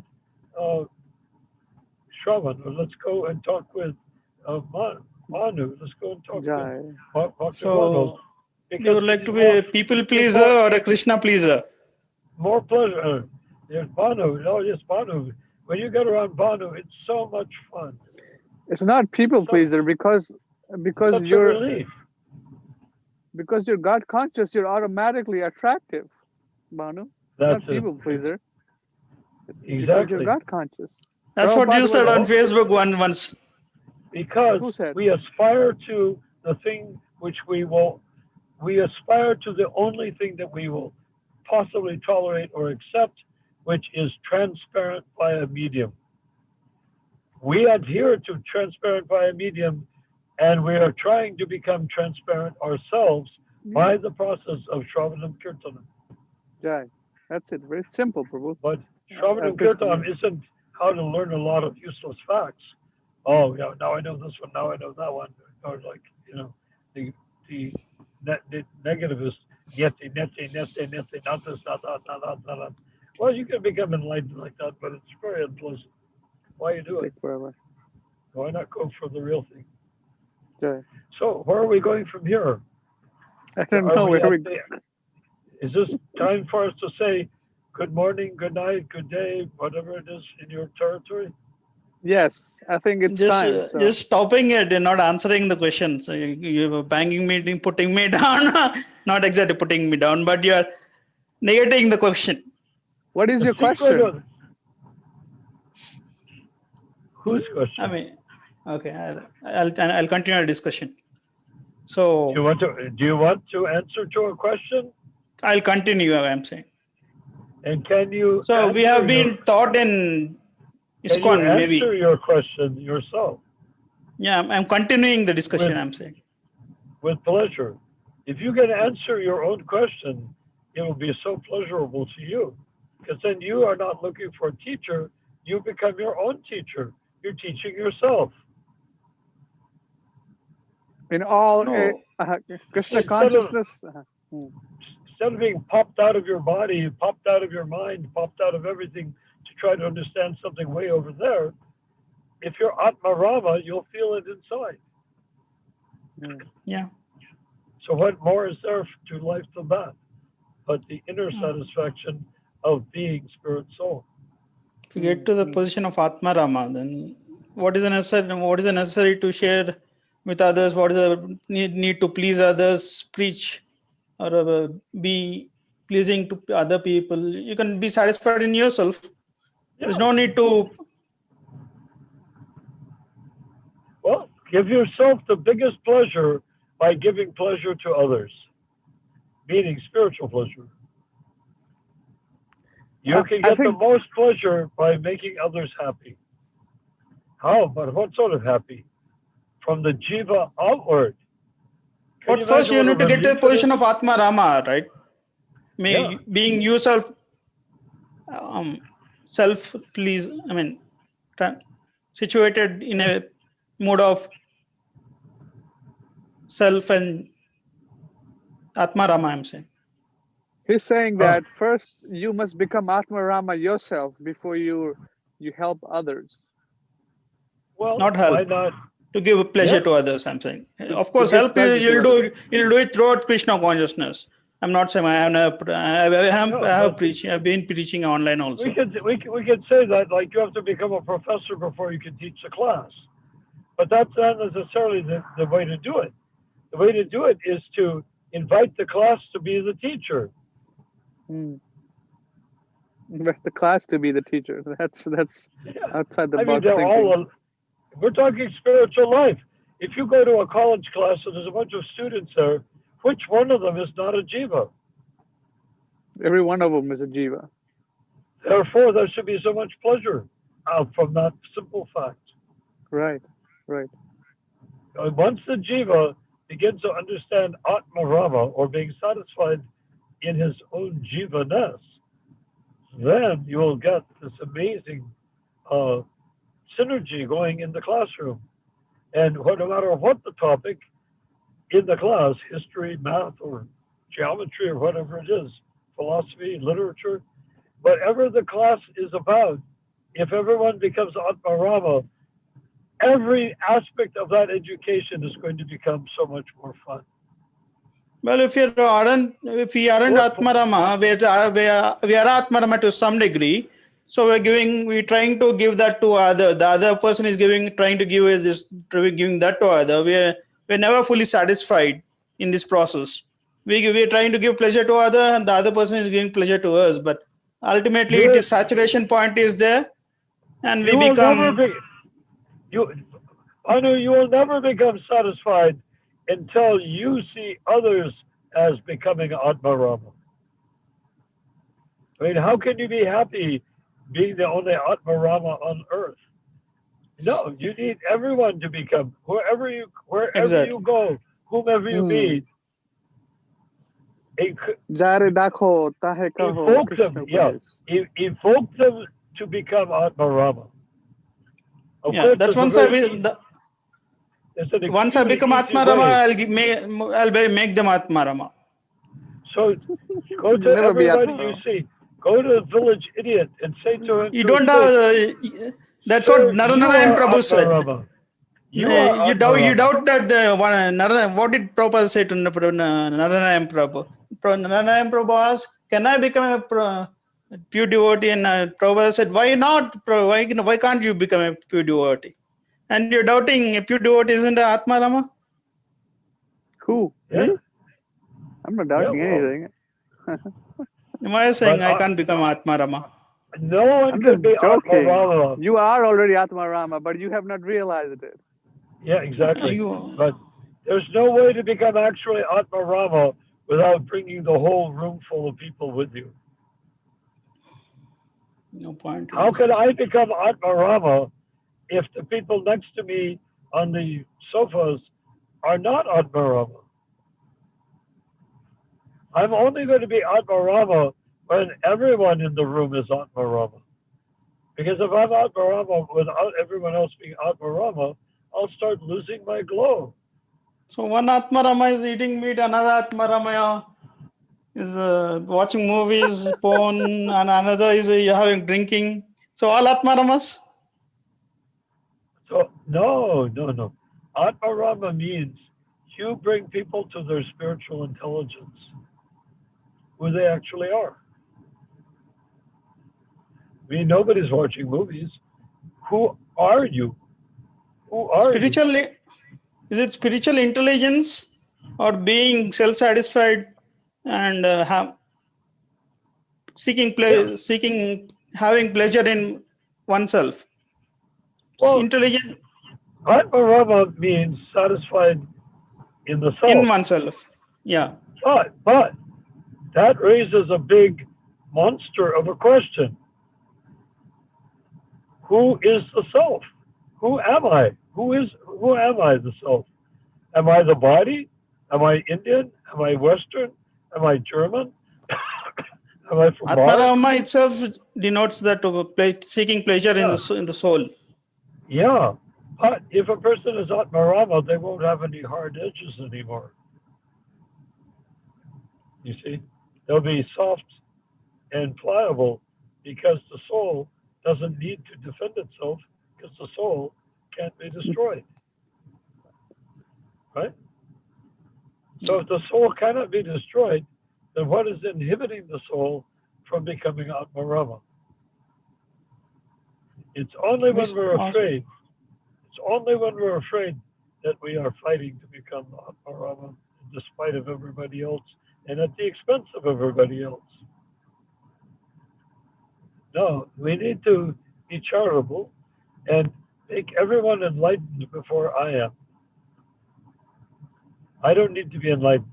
I need to enlighten. So if I can enlighten one person, I'm satisfied. If I try to enlighten myself, I become known as a big jerk. Because it will show I'm out for number one. That's what I want for me. Why should I do But that? that would be all talk and no work. It would be like talking about Krishna consciousness, that, this, that. If you cook a big pot of prasadam and offer it to Krishna and it's loaded with ghee, and you start handing it out to everybody, aren't you going to get a bite or two also? Won't you be satisfied with what you get? How much of that big pot can you eat? You can't eat the whole thing.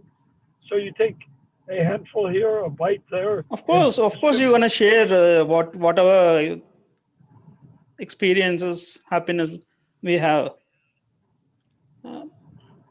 It's not cornering people that I'm not preaching, or it's not like that. What is that about? Experiences that you have? Actually, the experiences have us. We don't really have experiences. Experiences are what relativity the jiva has allowed himself to get wrapped up in. Relativity, yeah, we're wrapped up in so many layers. Yeah. We're trying to unwind ourselves for the Krishna Katha. Well, it'll all melt away. If you, you know, there was a story in Aesop wrote fables, Aesop's fables. There was a story about the wind and the sun.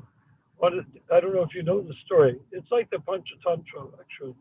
But the sun and the wind had an argument who was stronger.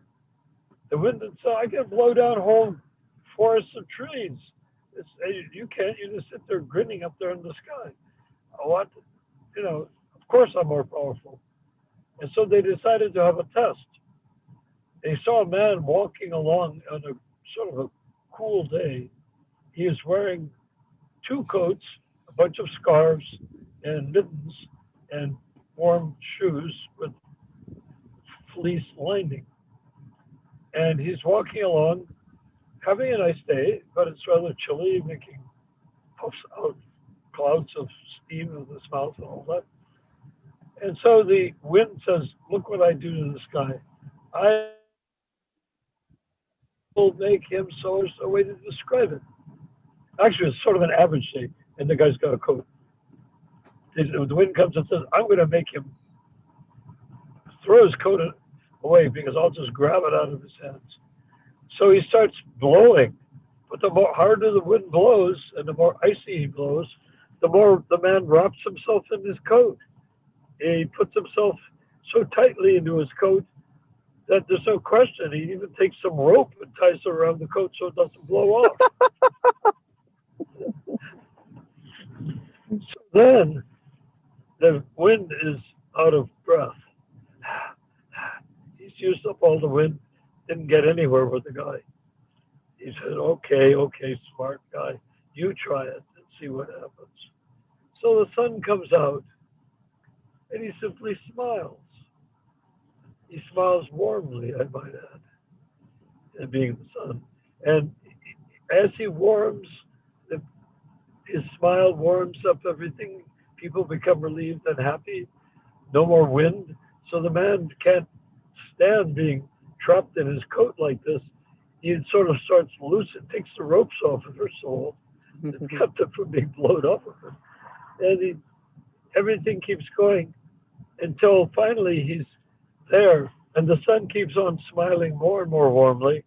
And the coat becomes an insufferable burden. So he takes it off and tosses it on his shoulder and carries it on his shoulder. But even that is too much. He's beginning to perspire beyond imagination. So he finally takes his coat and says, "The hell with it," and he throws his coat on the side of the road. So that's Atma Rama for you. The son used the principle of Atma Rama. Bhanu's Atma Rama now. Yeah. He didn't use argument. He didn't use force. He didn't use insults or weapons. He just smiled warmly, very, very warmly. Bhanu, you satisfied? You're Atma Rama now. Yeah. That's a different meaning of Atmarama. That's the meaning that you want. Anyways, it's been 2 hours and something. We have been for. It's Okay. been 2 hours and Well, 33 minutes. It is such that this is called Sadhu Sangha.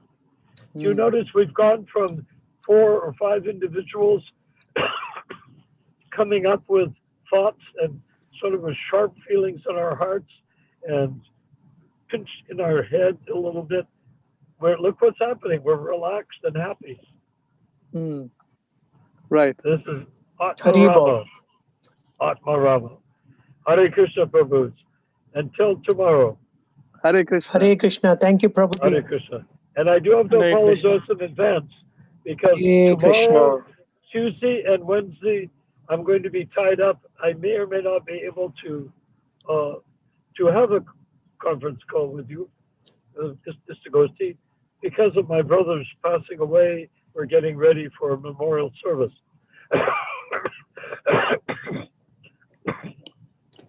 But I suspect that we can do